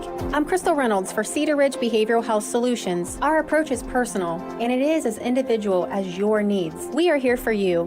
Call 855-692-7247. Custom Vehicles of Zanesville is the local spot for all car, truck, marine, and RV accessories. From remote starts, heated seats, stereo equipment, lift kits, WeatherTech products, tonneau covers, toolboxes, strobe lights, Rhino lightings, Z-Bart rust proofing, and undercoating.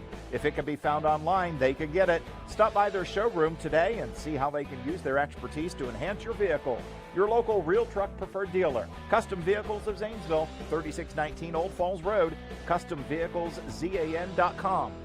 Introducing the 2021 Ford F-150 Super Cab XL 4x4, now available at Doane Ford. With very low miles, this truck is ready to tackle any job with its 2.7-liter V6 EcoBoost engine and tow technology package.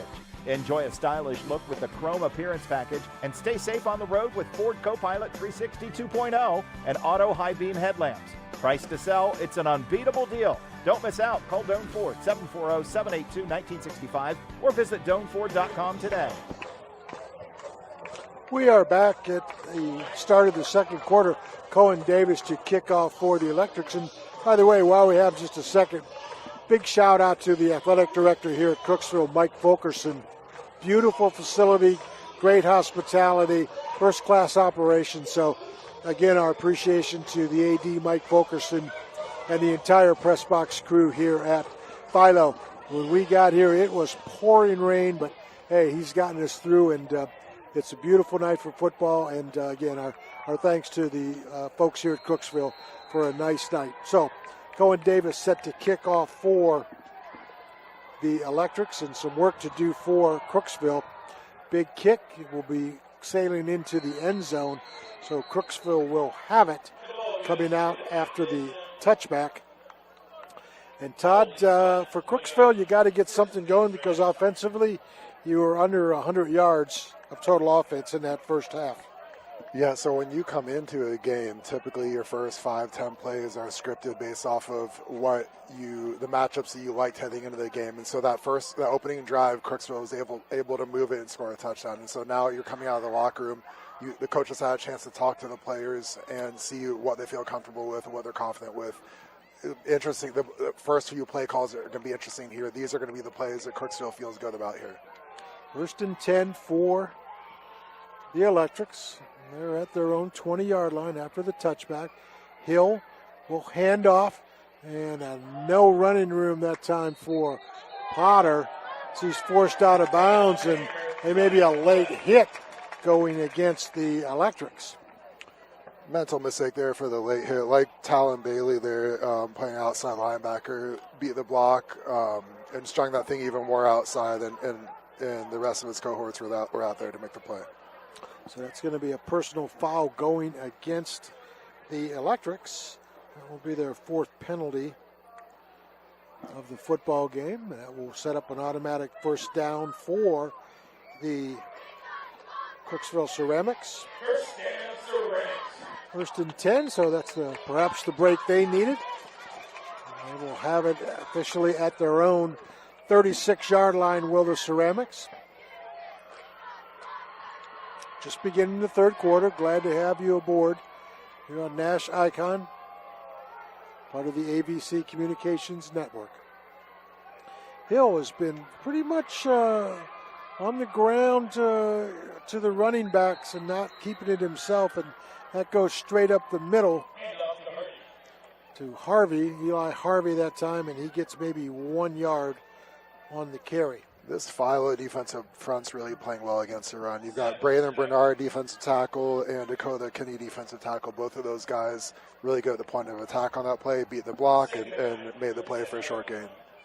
Second down and 9 for Crooksville. Clock moving, opening minute of the third quarter. Philo on top, 27-7. Hill, as we said, not much running tonight.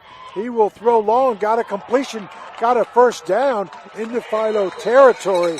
That's a great pass that time to Riley Wagner.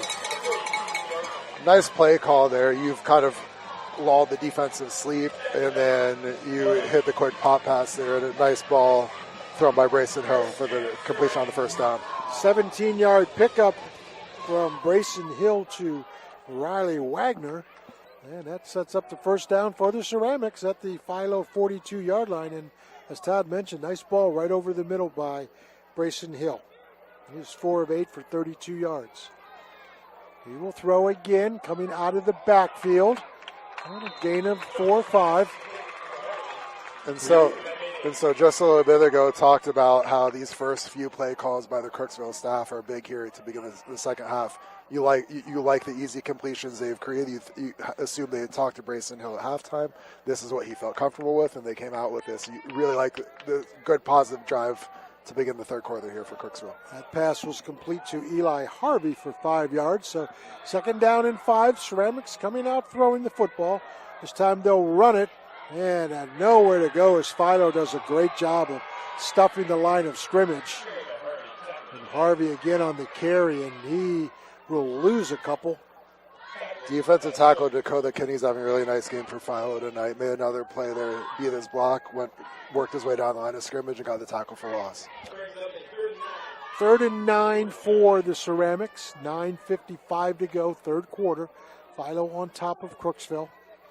And another passing situation for Brayson Hill.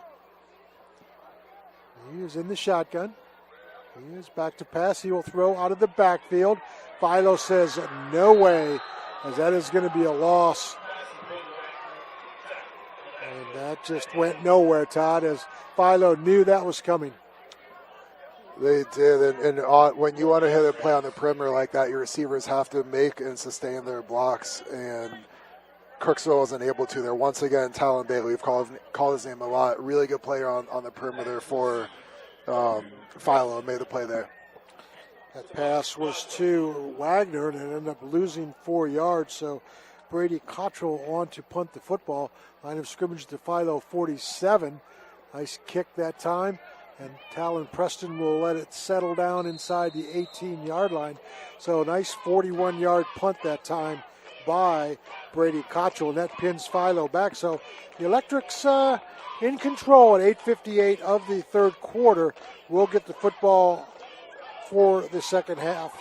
And what would you expect? So from Crooksville's perspective, you obviously would like to get points on that drive, but at least you did see some positive things. You moved the ball, you got about 3 first downs. Develop some rhythm with the QB, so you like that. Now defensively, need a 3 and out here. Need to keep you've got Philo pinned back in the -16. Need to get a 3 and out here. Create good field position for your offense. First and 10 for the Electrics. And the shotgun is Lincecum. He will hand to Bailey. That's Talon Bailey. Breaks a tackle, breaks another one, and gets 5 yards. And if I'm Philo, had a lot of success on the ground with that tackle over formation. They didn't do it on that first down call. Let's see if I'm Philo, I stick with that all night until Crooksville can stop it, because Crooksville wasn't able to in the first half. Well, Talon Bailey, 7 carries for 28 yards here in the football game. Philo in no hurry. Clock is moving down to 8:25 to go here in the third quarter. They are on top 27-7. They have it 2nd and 5 from their own 21-yard line, do the Electrics. They will have Adam Mahon as the lone receiver to the left side of the line. And Lincecum in the shotgun. He will pass to Preston. Preston has the catch and will fall forward for just a couple of yards. So nice job by Crooksville of seeing what was going on there. It was like Kyle Lane, freshman, looked like he's playing corner, and nice hands there against to shed the block there and bottle that thing up for a short game. 3rd down and 2.5 yards for the Electrics. Keep in mind, they've got plenty of weapons. Bailey, Preston, Lincecum can do it with his legs. Adam Mahon, outstanding receiver. Let's see what Coach Dirk Lincecum and the staff dial up for Philo on the 3rd and short. They'll go straight ahead to Bailey. Bailey, he is stuffed right at the line of scrimmage. What a great tackle that time by the Ceramics. No gain, and they will punt the football. If Crooksville comes back in this thing, that might have been the play of the game there. It looked like that was number 50, Jace Thompson. Really good play there. That's exactly what Crooksville needed. Had to get the 3 and out there, and they did. Runkle will be on to punt the football. That's Mason Runkle. Line of scrimmage, the 24-yard line. So Crooksville should get pretty good field position depending on the kick. I said this about Philo, and I'm going to say it now about Crooksville. If you've got a block in your package this week, looks like they're going for it. They're going for it. Oh my goodness, they're going for it, and it's going to be close. Philo lined up and went for it with Talon Preston, and let's see if they got it. Boy, they got the first down. Ooh, boy, that's kind of a slap in the face, isn't it, Todd? That is, you respect the aggressiveness by Philo. Really big risk. You've got a 20-point lead. You're deep in your own territory. It wasn't like it was 4th and 1. I believe it was 4th and 4 or 5. Yeah, 4th and 4 from your own 24. And with a big lead. Yeah, you rolled the dice, and I think everybody in the house thought it was going to be a punt. By the way, an injured player on the field, that is a young man from Crooksville, so we'll keep it right here and discuss things for a second or so. That'll give us a chance to identify the sponsors tonight. Allen Hunter State Farm, Stoney's RV Sales and Service, Patrons Buckeye Mutual Insurance, Cedar Ridge Behavioral Health Solutions, Great Clips of Zanesville, Custom Vehicles of Zanesville, Guernsey Muskingum Electric Co-op, Mikey's Auto Body, West 40 Auto Sales, Doan Ford, WB Green Insurance, People's Bank, Shriver's Pharmacy, Action Total Staffing of Zanesville, and Greg's Motor Sales. School board updates tonight are brought to you by Bradley Lending Team with First Ohio Home Finance. Our player of the game from Philo will be from Lock 9 Pizza. The Great Clips of Zanesville play of the game also for a Philo gentleman. And the lineman of the game for both teams, one from Philo, one from Crooksville. That is the Guernsey Muskingum Electric power lineman of the game. So 1st and 10 for the Electrics here as we get back to action after the injury to Crooksville. Lincecum under center. He will go to Preston. Preston, big hole, cuts it to the right side, still on his feet, crosses at the 40 to the 44-yard line. Gain of 16 for Talon Preston on carry number 20. So you get the feeling that this is a moment in the game where Philo can deliver the knockout punch. Crooksville had to get 3 and out there. They did get the 3 and out. And then Philo catches them with a quick snap to go for it on 4th down and deep in their own territory. They get it. That's a backbreaker for the defense. Oh, my gosh. And now Philo goes down and scores. They can pretty much put this game away. So Crooksville needs to bow their back defensively and make a stop here. That is so tough when a team does that to you. 1st and 10 for the Electrics at the 43-yard line, their own 43. Lincecum will go straight ahead. And I believe that is Talon Bailey on the carry. Straight ahead for Bailey. And Bailey gets 5 yards. So if I'm Crooksville, I'm thinking when you're in a situation like that last play where the first defender to the ball carrier holds him up, everyone else has to be flying to the ball, trying to rake that ball out. Need to create a turnover, need the big play to swing the momentum, possibly score on defense, or at least set your offense up with the short field. 2nd down and 5 for the Electrics.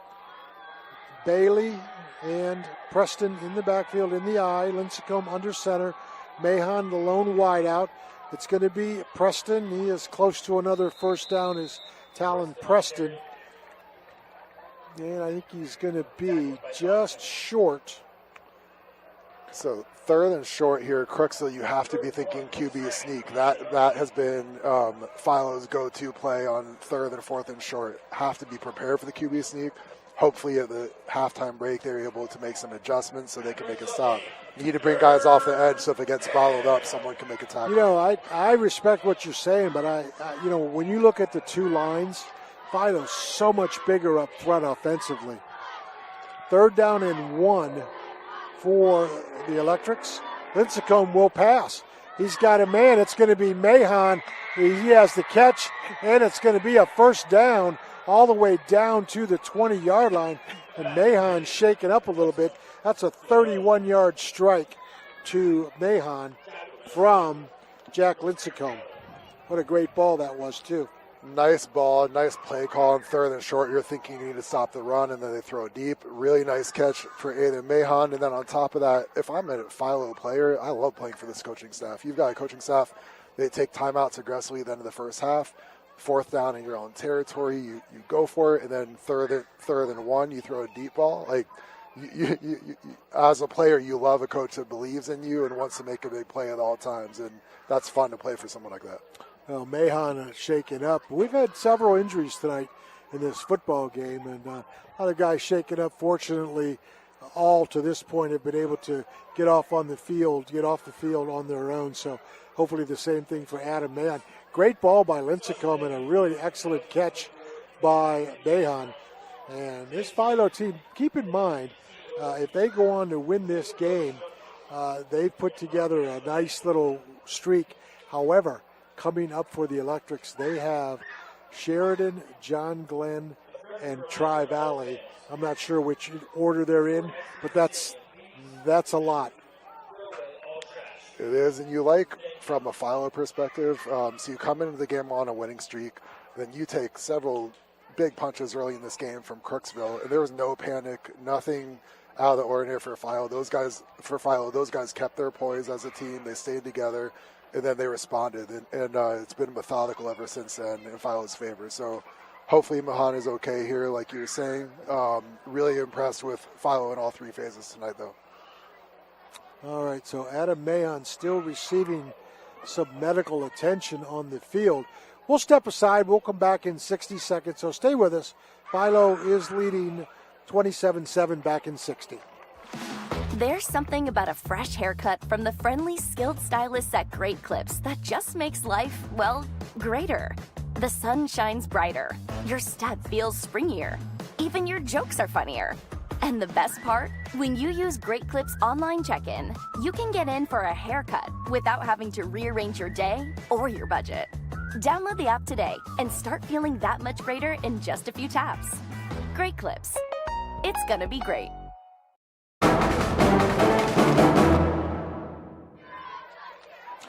This is a situation we don't like to see as Adam Mahon needs assistance walking off the field. Looks to be some sort of leg or knee injury, Todd, and we certainly won't delve on it, but he is obviously in some difficulty with a couple of trainers helping to take him off the field. Hate to see that. He made a heck of a catch, too. Yeah. It looked like his leg got bent back when he was on his way down, though. 1st and 10 from the 15 are the Electrics. They will go straight ahead with Bailey. Bailey for a couple yards. So let's hope that Adam Mahon is okay. 2nd down and 8 now for Philo. Clock moving at 3:55 to go. It's been a scoreless third quarter. And Philo, however, knocking at the door. So 2nd down and 8. Go ahead. So defensively, you're thinking even 30-7, it's still 3 scores. You're still in the game. So the absolutely must stop here by Crooksville. I'm stating the obvious, but if there's ever a time for somebody to make a play defensively here, this is it right now.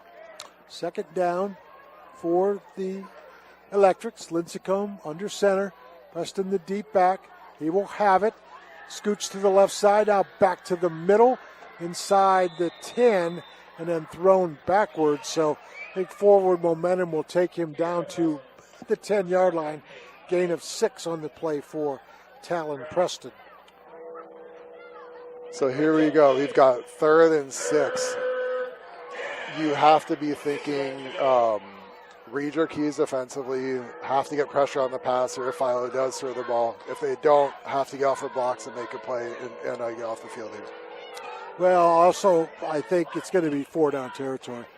You know, if you went for it 4th down and at your own 24, you're going for 4th down in your other team's 10.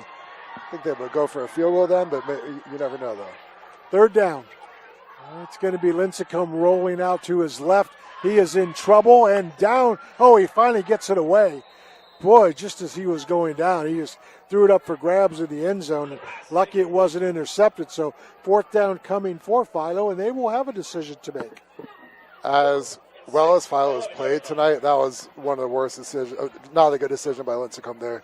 Throws it underhand when he's under pressure. Throws it into traffic. That easily could have gotten picked off and changed everything in this game. Just not a smart decision. Philo was fortunate the ball dropped to the ground, though. 4th down now for the Electrics. It looks as though they're going to keep the offense on the field. I don't see Cohen Davis lining up for the field goal. 4th down for the Electrics. And they'll go with Talon Preston. He cuts to the right side. Is he into the end zone? Yes, he is. That's going to be a 10-yard touchdown run for Talon Preston. So we talked earlier about whenever there are those key plays in the game in the second half, Crooksville has to make just about all of them, and that was one of them.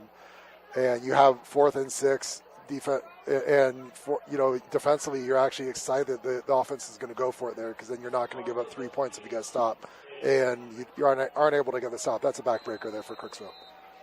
Cohen Davis on to attempt the extra point for Philo. He's been good, except for one tonight.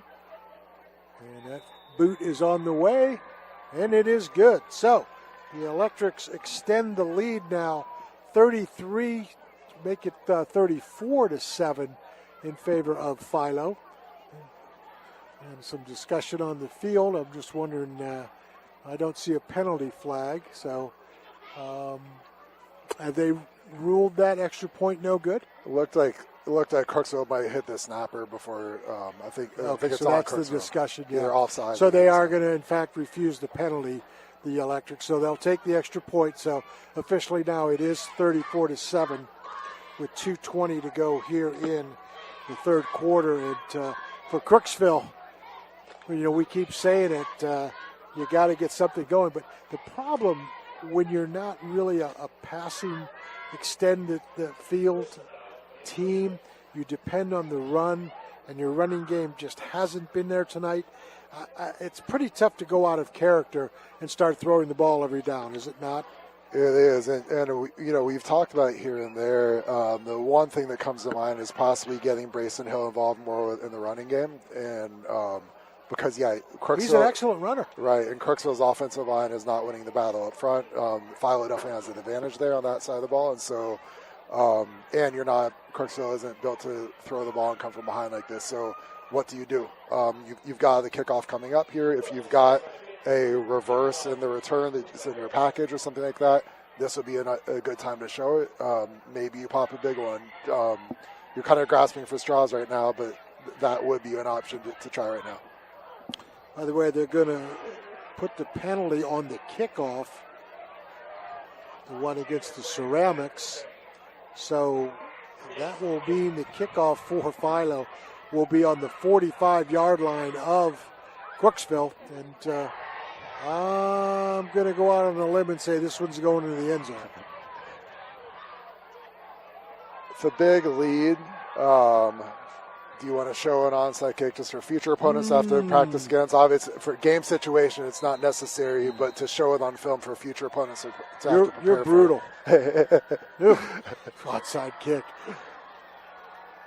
It's going to be a short kick, taken at the 15 by the Ceramics, and that's where they will begin. So they'll start right around the 20, which would have been the case had they booted it into the end zone. So Crooksville with being down on the scoreboard by the score of 34-7 and 2:16 to go here in the third quarter. If they've got some things that they can try offensively, they certainly need to open that bag of tricks right now, because Philo really, Todd, except for that opening drive with Crooksville, has dominated the entire game, both ways, offensively and defensively. They really have, and special teams other than the blocked extra point. They really have. First and 10, Hill will make that little short pass out of the backfield, and boy, Philo just has that covered. That's to Eli Harvey, and that's maybe a gain of 1. That little short, little tunnel type screen just hasn't been there, as Philo has well defensed that. Yeah, and then not only that, but then you like Jacob Savage delivered a nice little blow there. You love the physicality of the Philo defense right now. Second down and 9.5 for the Ceramics. Empty backfield for Hill. He's going to roll. He's going to look. That may be picked. Nope, double coverage, throws it away, and that will bring up a third down for, intended for Wagner. And now 3rd and 10 for the Ceramics. Looked like Hill had a little bit of room to run, did it not? He might have there. I think that might have been why they called it that way, to create that run pass option for the QB. But on the other hand, if you've got a quarterback that doesn't throw a ton, you'd like him to be able to get his feet set rather than rolling to the left. That's a hard throw to make. 7 of 12, 34 yards for Brayson Hill in this football game. 3rd down and 10 for the Ceramics. Hill will hand off, and again, nothing going well for Crooksville. Stuffed right at the line of scrimmage is Eli Harvey. Eli Harvey has been the main ball carrier. Started with Cam Potter, and Eli Harvey has done much of the work after that. Talon Preston will set up at the 50-yard line, awaiting Brady Cottrell's punt. Cottrell's punted 4 times for 136 yards, and he gets a good kick away that Preston will field at the 47 to the 40 and no more. So good special teams coverage that time by the Ceramics. So back to that 3rd and 10 play call by Crooksville. I get that you're not an area of offense by any means, but why not run a screen pass at the very least, or another bubble screen or something like that? to what you might pop, at least give yourself a chance, rather than, the call the play that they called had very little chance to convert on 3rd and 10. And you like to see more fight than that. All right, it's going to be 1st and 10 for the Electrics. They're at the 41-yard line of the Ceramics. And if Philo should score here, I would say it's officially a case of a lot to a little, although it looks that way right now at 34-7. Bailey in the backfield, Lincecum in the shotgun. Bailey goes to the left side. Penalty flag flies. That will most likely be holding against Philo. That will be 10 yards, and that will be their 5th penalty for 48 yards for Philo. So Bailey had picked up a couple. So we'll make it 2nd down and 20 for Philo with 49 seconds to go in the 3rd quarter. From a play calling perspective, it'll be interesting to see how Philo approaches the last 12, 13 minutes of this game in terms of, do you work more on the pass? Obviously, you have a big lead. You can run the clock out. That most teams will win this situation, but do you take the opportunity to work on the passing game, get some live game reps there? 1st and 20. Lincecum. He will pass. Looks, being chased, and will go down. No gain after Jack Lincecum runs around trying to find a receiver. So Lincecum officially now with his 5th carry for 23 yards and 2nd down and 20 for the Electrics. And looks to me like they're probably going to let this 3rd quarter clock run out as they are still in their huddle. Game clock down to 10 seconds. So that's going to give us a chance to end the 3rd quarter of play. So stick around. You're listening to NASH ICON Radio, where after 3 quarters, Philo leads Crooksville 34-7. Greg Motor Sales, located at 2840 South River Road in Zanesville, would like to wish all the local high school athletes good luck with their upcoming season. At Greg Motor Sales, they sell used cars starting at $39.95 and up and have financing options available.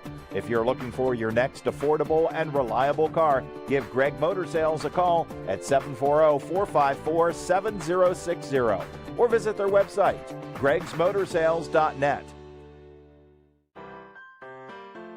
For exceptional auto body repairs, visit Mikey's Auto Body at 1934 Neal Avenue. We're a faith-based company offering 20 years of trusted experience. Enjoy up to half off your deductible with seamless services with all insurance providers. Count on our skilled team for high-quality, honest repairs. Drive with confidence. Choose Mikey's Auto Body for all your repair needs. Give us a call today at 740-319-1550. Welcome back here for the start of the 4th quarter here at Crooksville. Crooksville's ahead 34-7, or Philo's ahead 34-7 over Crooksville.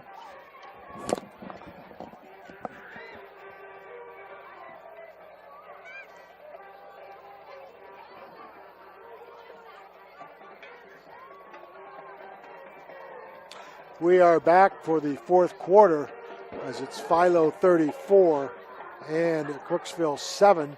The Ceramics on defense as Philo prepares for a 2nd down and 20. With Lincecum in the shotgun, back to pass. He will throw a bubble screen. It's incomplete as it was intended that time for Alex Evans. And brings up a 3rd down and long for the Electrics. That was set up really well. Looked like they might have had a nice little game there, but just not an accurate pass by Lincecum. 3rd and 20 for Philo. So Crooksville trying to make a stand here as we are in the opening few seconds of the 4th quarter. Let's see what the Electrics can come up with on the 3rd and 20. Back to passes. Lincecum, he's in all kinds of trouble, and he will be down. Crooksville, boy, they sent everybody that time. And the Swiss cheese offensive line for Philo, it's the first time we've seen that tonight. Yeah, nice. So Jace Thompson is playing right defensive end there. Really nice swim move inside. He was working against Christian Long, the big offensive tackle. So there's some rawness there with the big fellow, the sophomore tackle, but nice move by Jace Thompson to get his defense off the field. Mason Runkle will punt the football away for the Electrics as Crooksville comes up with a big stop. Runkle, big rush, short kick, high, hits at the 45-yard line, takes a nice Crooksville bounce, and the Ceramics are officially going to have the benefit of a 15-yard punt. So you like the fact that Crooksville's still putting up a fight here, and now the offense gets the ball to +4 of these 6. You have to think, obviously you need 7 points here, need it as quickly as possible if you're going to have a chance to get back in this one. All right, so Crooksville will have the football. They trail 34-7 at 11:06 of the football game from the Ceramic Complex here on the Crooksville campus. And the Ceramics will be in Philo territory, 1st and 10. They'll go straight ahead, nothing going there for Crooksville. Nice play by Peyton Byers, the linebacker, coming downhill, reading the play, coming downhill, making a tackle for no gain. You know, I tell you, Todd, I think for me, there have been many factors in this game for Philo to have the big lead, but what stands out is I think the Philo line, both offensively and defense, have just been totally dominant. They have for the most part, and Crooksville's been searching for answers offensively and hasn't found them yet. 2nd and 10 for the Ceramics. And penalty flags fly as it's going to be a false start going against Crooksville. And false start is penalty number 4 with 40 yards for the Ceramics. So earlier in the third quarter, they hit Crooksville hit Riley Wagner on a little seam pass for a nice little gain. We'd like to see him maybe go back to that, maybe looking for a screen pass, a draw, something. Need to spring a big play here for Crooksville. 2nd and 15, back at their own 49-yard line are the Ceramics. They will go on an end around with the Ceramics and Philo right there. A couple tackles being broken. Not a bad run by Wagner after he got his feet set to be able to turn the corner. Give him 7 on the carry.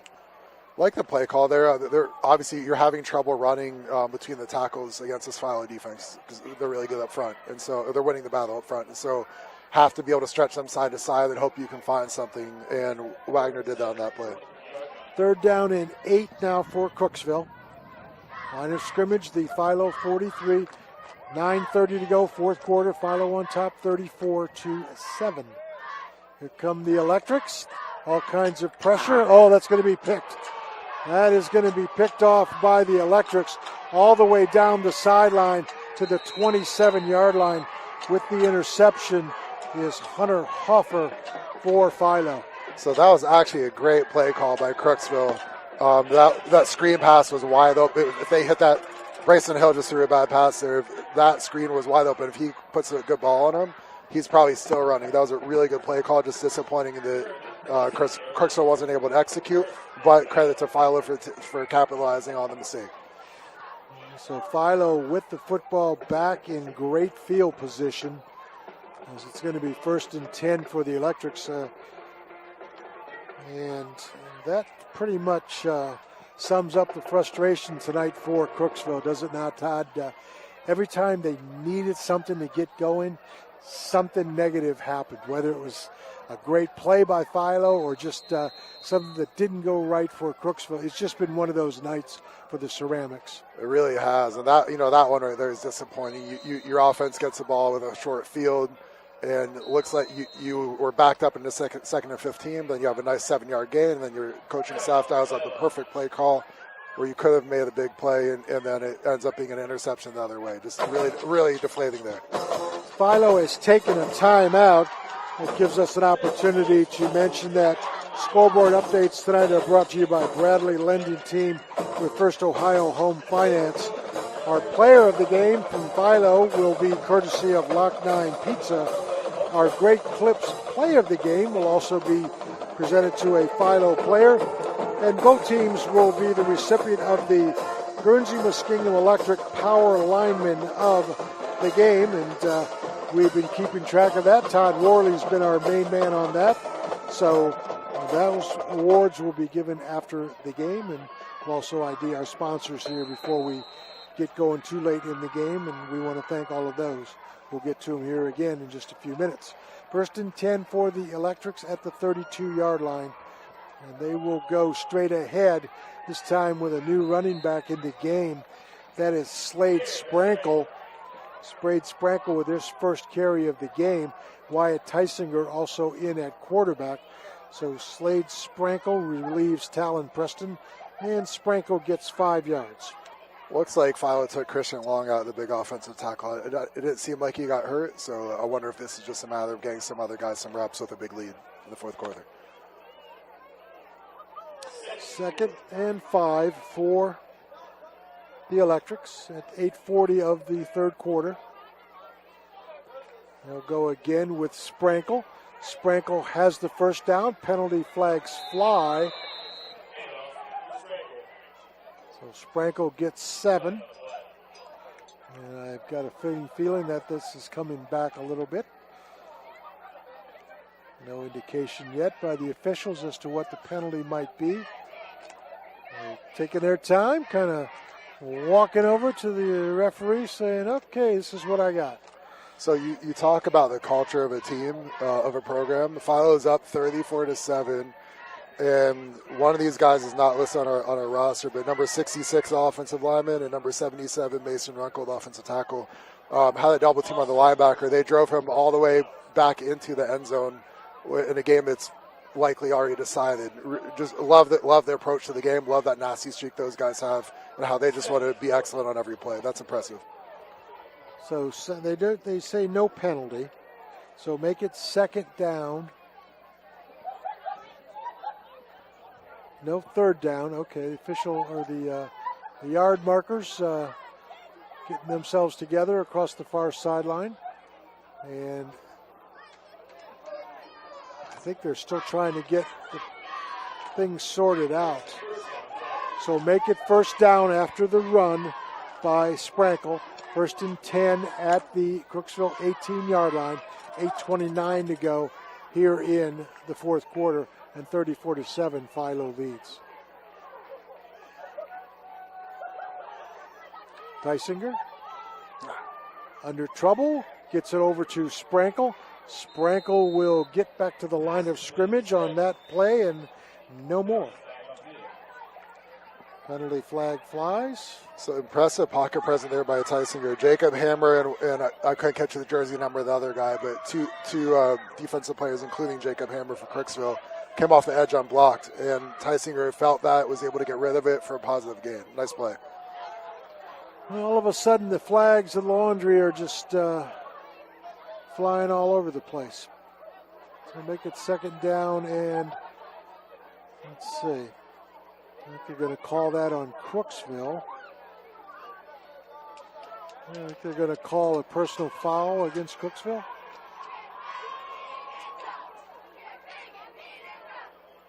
Second down and 3. So a 10-yard, 15-yard penalty, I'm guessing, against Crooksville. We did not get a flag. We did not get an indication. Tysinger will pitch to Sprankle.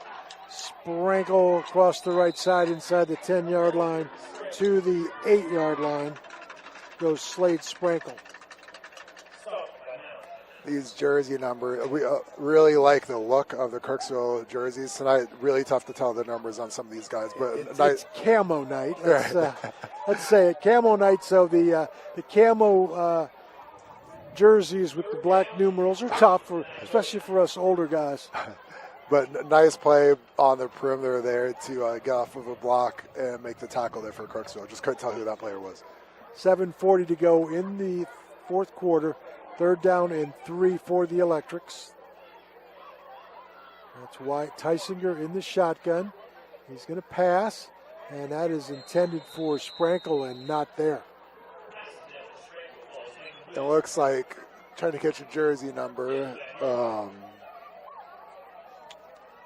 35 came off the Ethan Harper came off the edge unblocked there. Again, Tysinger was able to feel that, at least get rid of the ball before he got sacked. So like the pocket presence there by him. Well, I believe the Electrics are going to set up for a field goal. So this will be Cohen Davis, and this is a great time to try that field goal that you may need later in the season. It is, and if you remember earlier in the game, Crooksville's gotten a lot of heat, blocked one PAT, and then has gotten a lot of heat on the other one, so need to shore this up for 25-yard try is up, and penalty flag on Crooksville.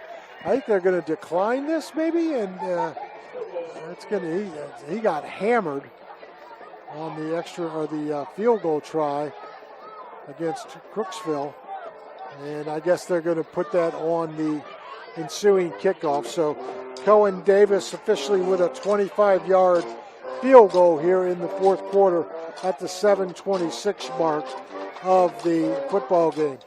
Let's see what the officials are talking to the Philo coaches, Todd. Now, is this a case where you can return or refuse the penalty, take a first down, or is this going to be on the kickoff? So I think you have the option. I would so the benefit to refusing the penalty, then it becomes running clock by 30. But I would decline the penalty. It just, now I have a new set of downs. I run the clock even further down. I got my offense some more reps. I've got most of my backups in offensively. To me, I decline in this situation. Normally you don't want to take points off the board, but in a situation where you're this far ahead, you can get your offense some more reps. That's what I would do. Personal foul against Crooksville, roughing the kicker, and I believe that will be on the ensuing kickoff. So it is now 37-7 in favor of Philo, and as Todd indicated, it will be a running clock from this point on after the kickoff by Cohen Davis.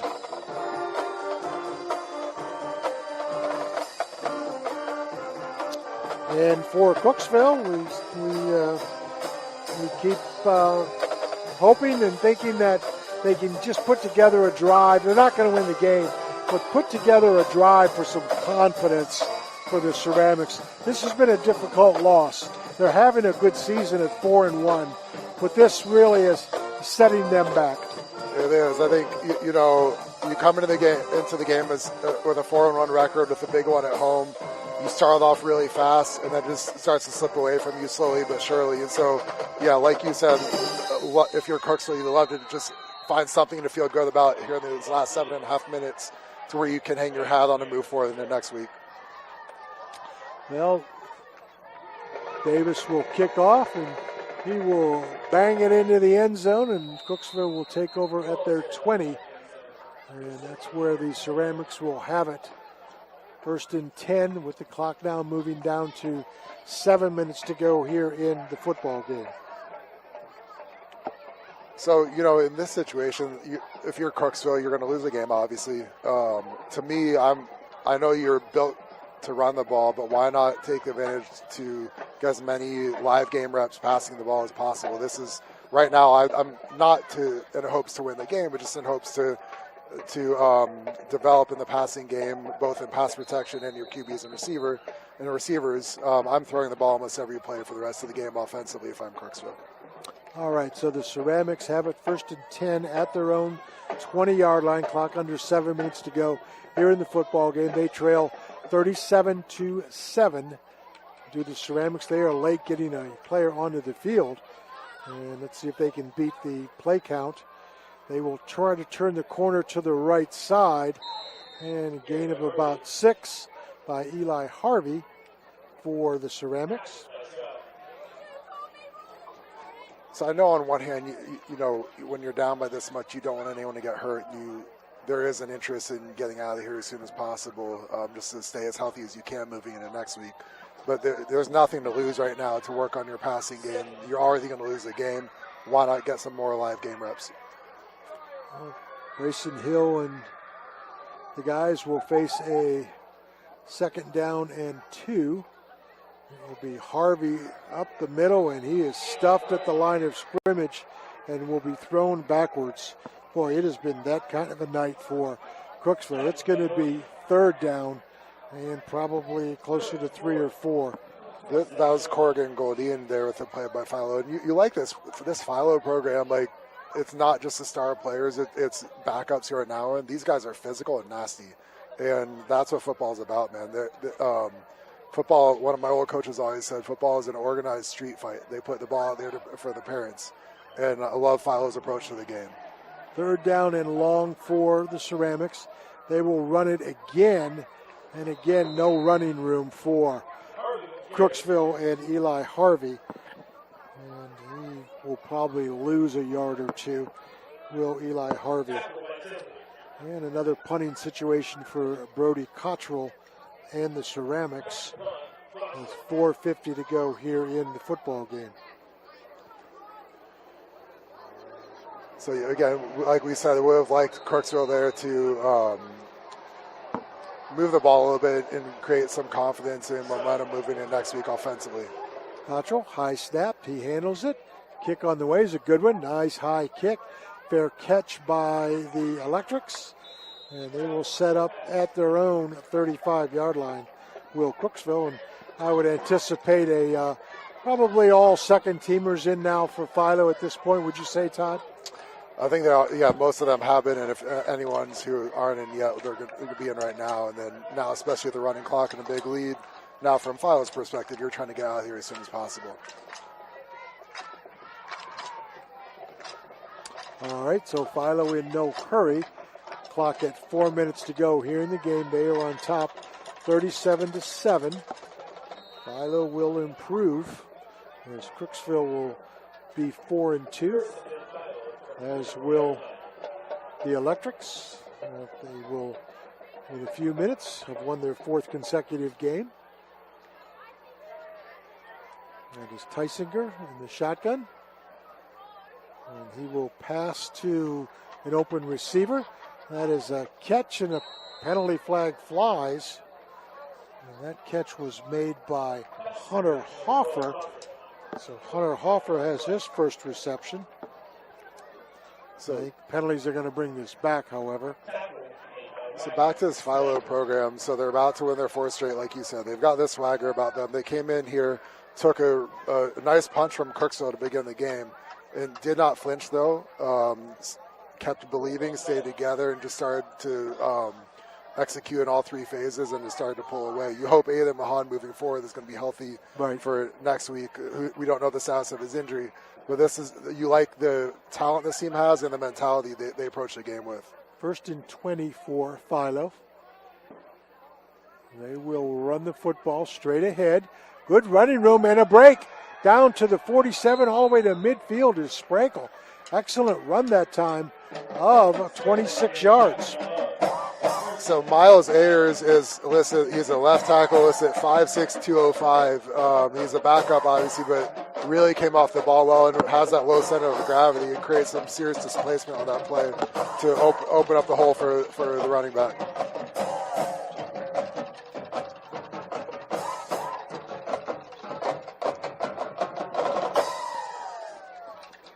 So a 1st down for the Electrics. And they will pass again. It's a completed pass to Hoffer. Hoffer maybe a gain of a couple. A pass from Tysinger. Couldn't catch a jersey number there, but the DB for Crooksville read that perfectly and was this close to getting a pick 6 on that play. 2nd down and 9 for the Electrics. Might have been Jacob Hammer, I believe.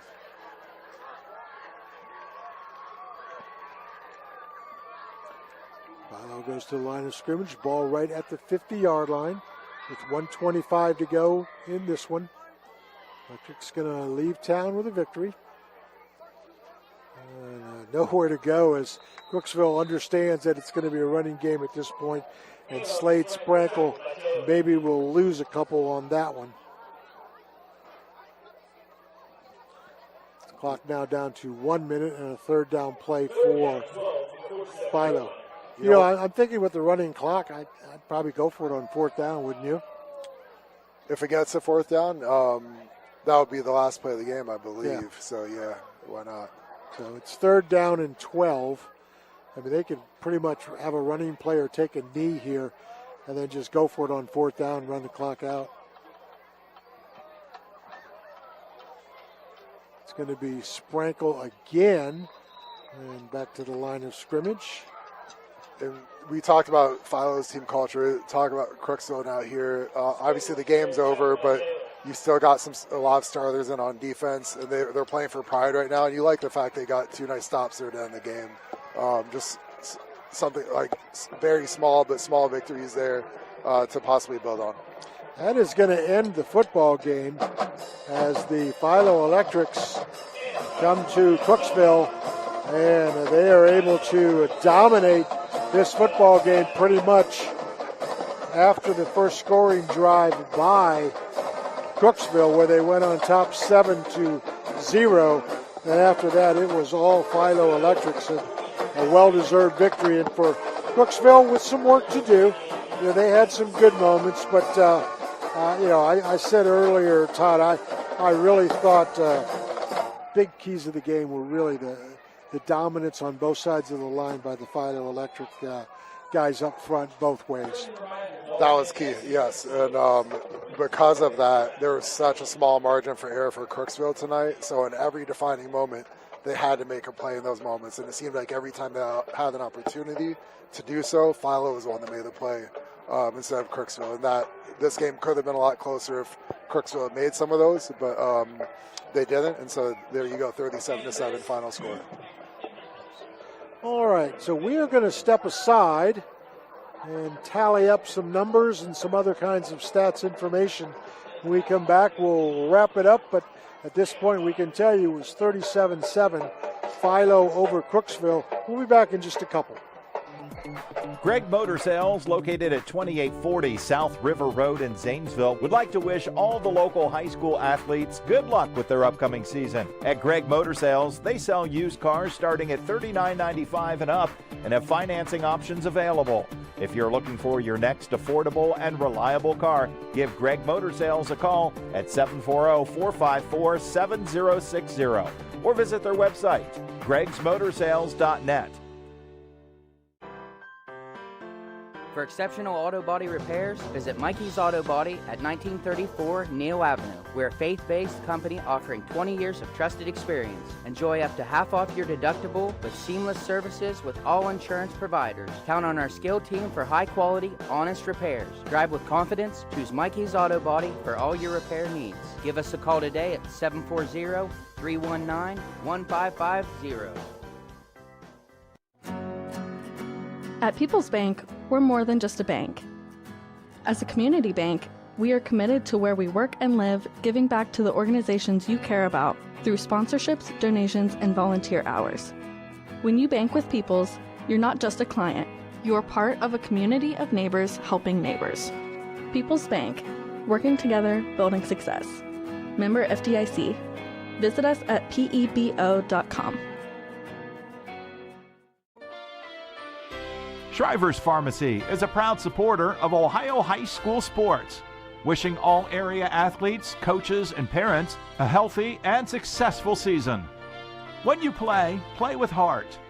Local and independent since 1979. Shriver's Pharmacy, because we care.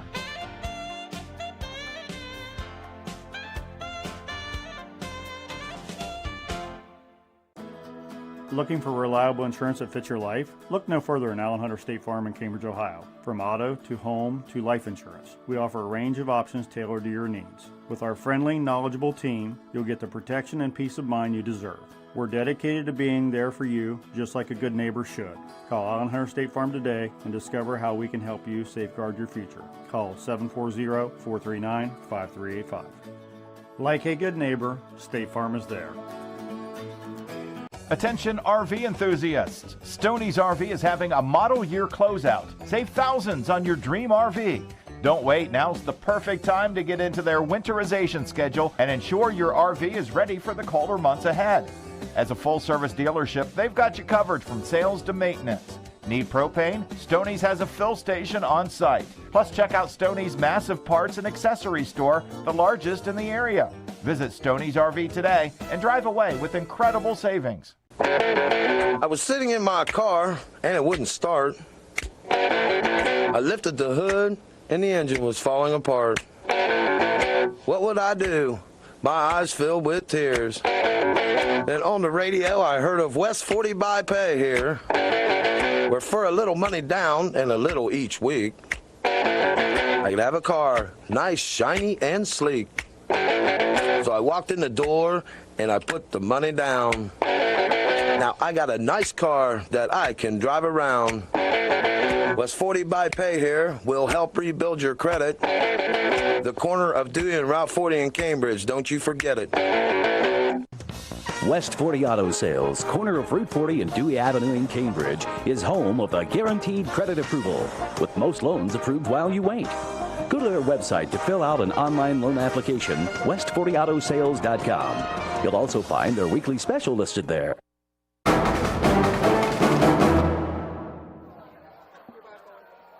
Final score tonight, 37-7, as the Philo Electrics defeat the Crooksville Ceramics.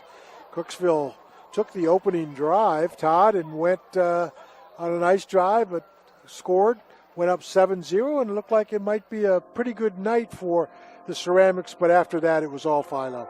It was, yeah. So Crooksville kicks off, pins Philo back inside their own 10. Defense gets a 3 and out. Punt return team sets the Crooksville offense up inside the 30-yard line, inside the plus 30-yard line. Offense goes down and scores a touchdown. So you're feeling great about this. If you were Crooksville, could not have scripted a better start to the game. From that point forward, Philo just, there was no flinch in those guys. And they, once again, they stuck together and they showed that, they're the better team. And that's what happened over the course of the rest of the game. And so, like we've said, Philo established from that point forward that they were going to win the battle up front. And then Crooksville was in trouble after that. Well, let's take a look at the scoring. 8:57 of the first quarter. Crooksville got on the board as Cam Potter had a 1-yard run. Brady Cottrell kicked the extra point. That made it 7-0 in favor of the Ceramics. That is the last time they would be on the scoreboard. 4 minutes of the first quarter, Jack Lincecum had a 3-yard run for the Electrics. The extra point by Cohen Davis was good. That made it 7-7.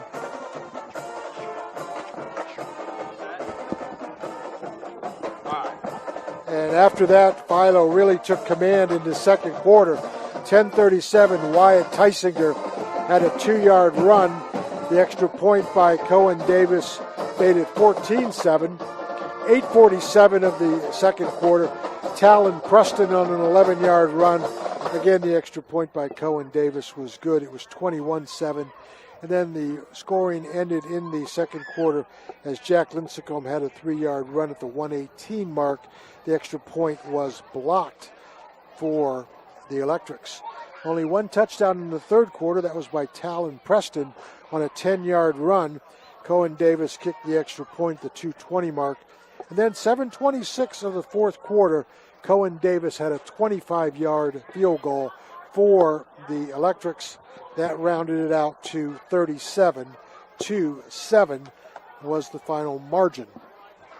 All right, let's get to some of the individual and team stats, if we may. Philo ran the football tonight 46 times for 285 yards with no turnovers. They threw the ball with Lincecum and Tysinger at the quarterback spot, 10 of 14 for 112 yards for 381 yards of offense tonight for the Electrics. No turnovers, 6 penalties for 60 yards, 2 punts for 46 yards for the Philo Electrics. Individually for Philo, Talon Preston, 23 carries for 178 yards. Talon Bailey, 10 carries for 36. Jack Lincecum, 6 for 16. Aiden Mahon had a carry for 13. Wyatt Tysinger had a carry for 3. And then late in the game, Spelling Preston, 6 carries for 40 yards for Slade Sprankle. Through the air, Lincecum 7 of 10 for 105 yards.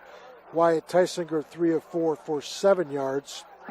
Aiden Mahon caught 2 balls for 48. Talon Preston 5 for 57. Slade Sprankle caught 1 for 2. And Hunter Hoffer caught 2 passes for 4 yards. Those were the late ones from Tysinger. All right, for the Ceramics, 21 carries of the football for just 72 yards. And through the air, 7 of 12 for Brayson Hill for 34 yards, and he did throw the interception in the second half. Just 106 yards of offense tonight for Crooksville.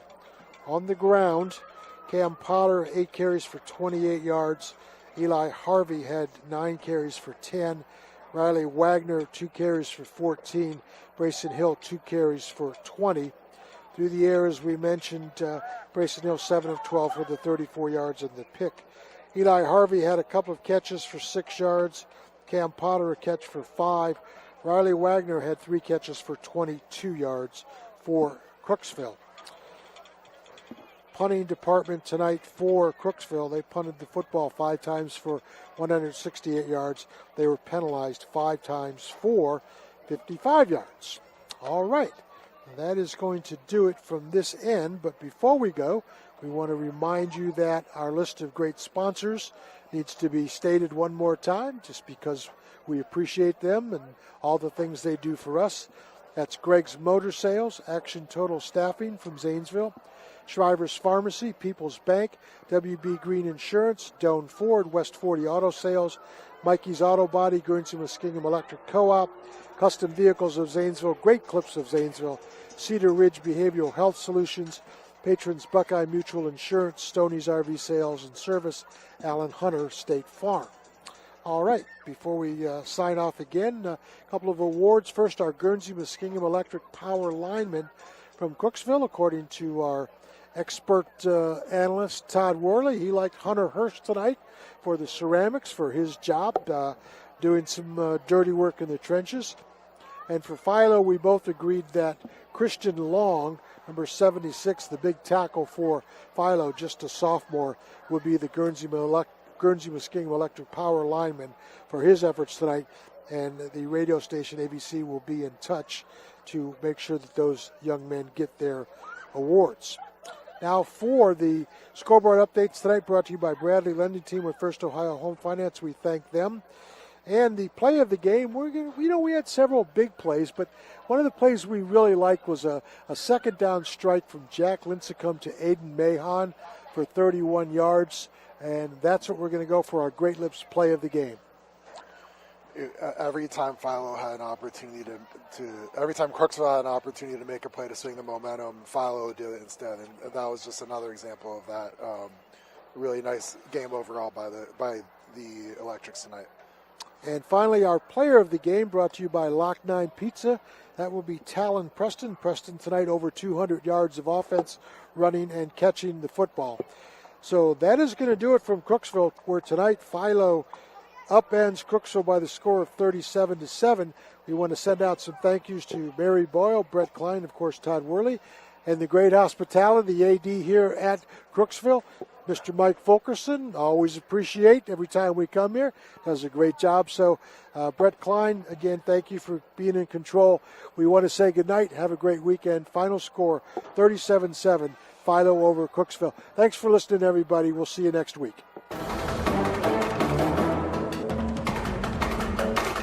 You've been listening to High School Football, a presentation of ABC Sports.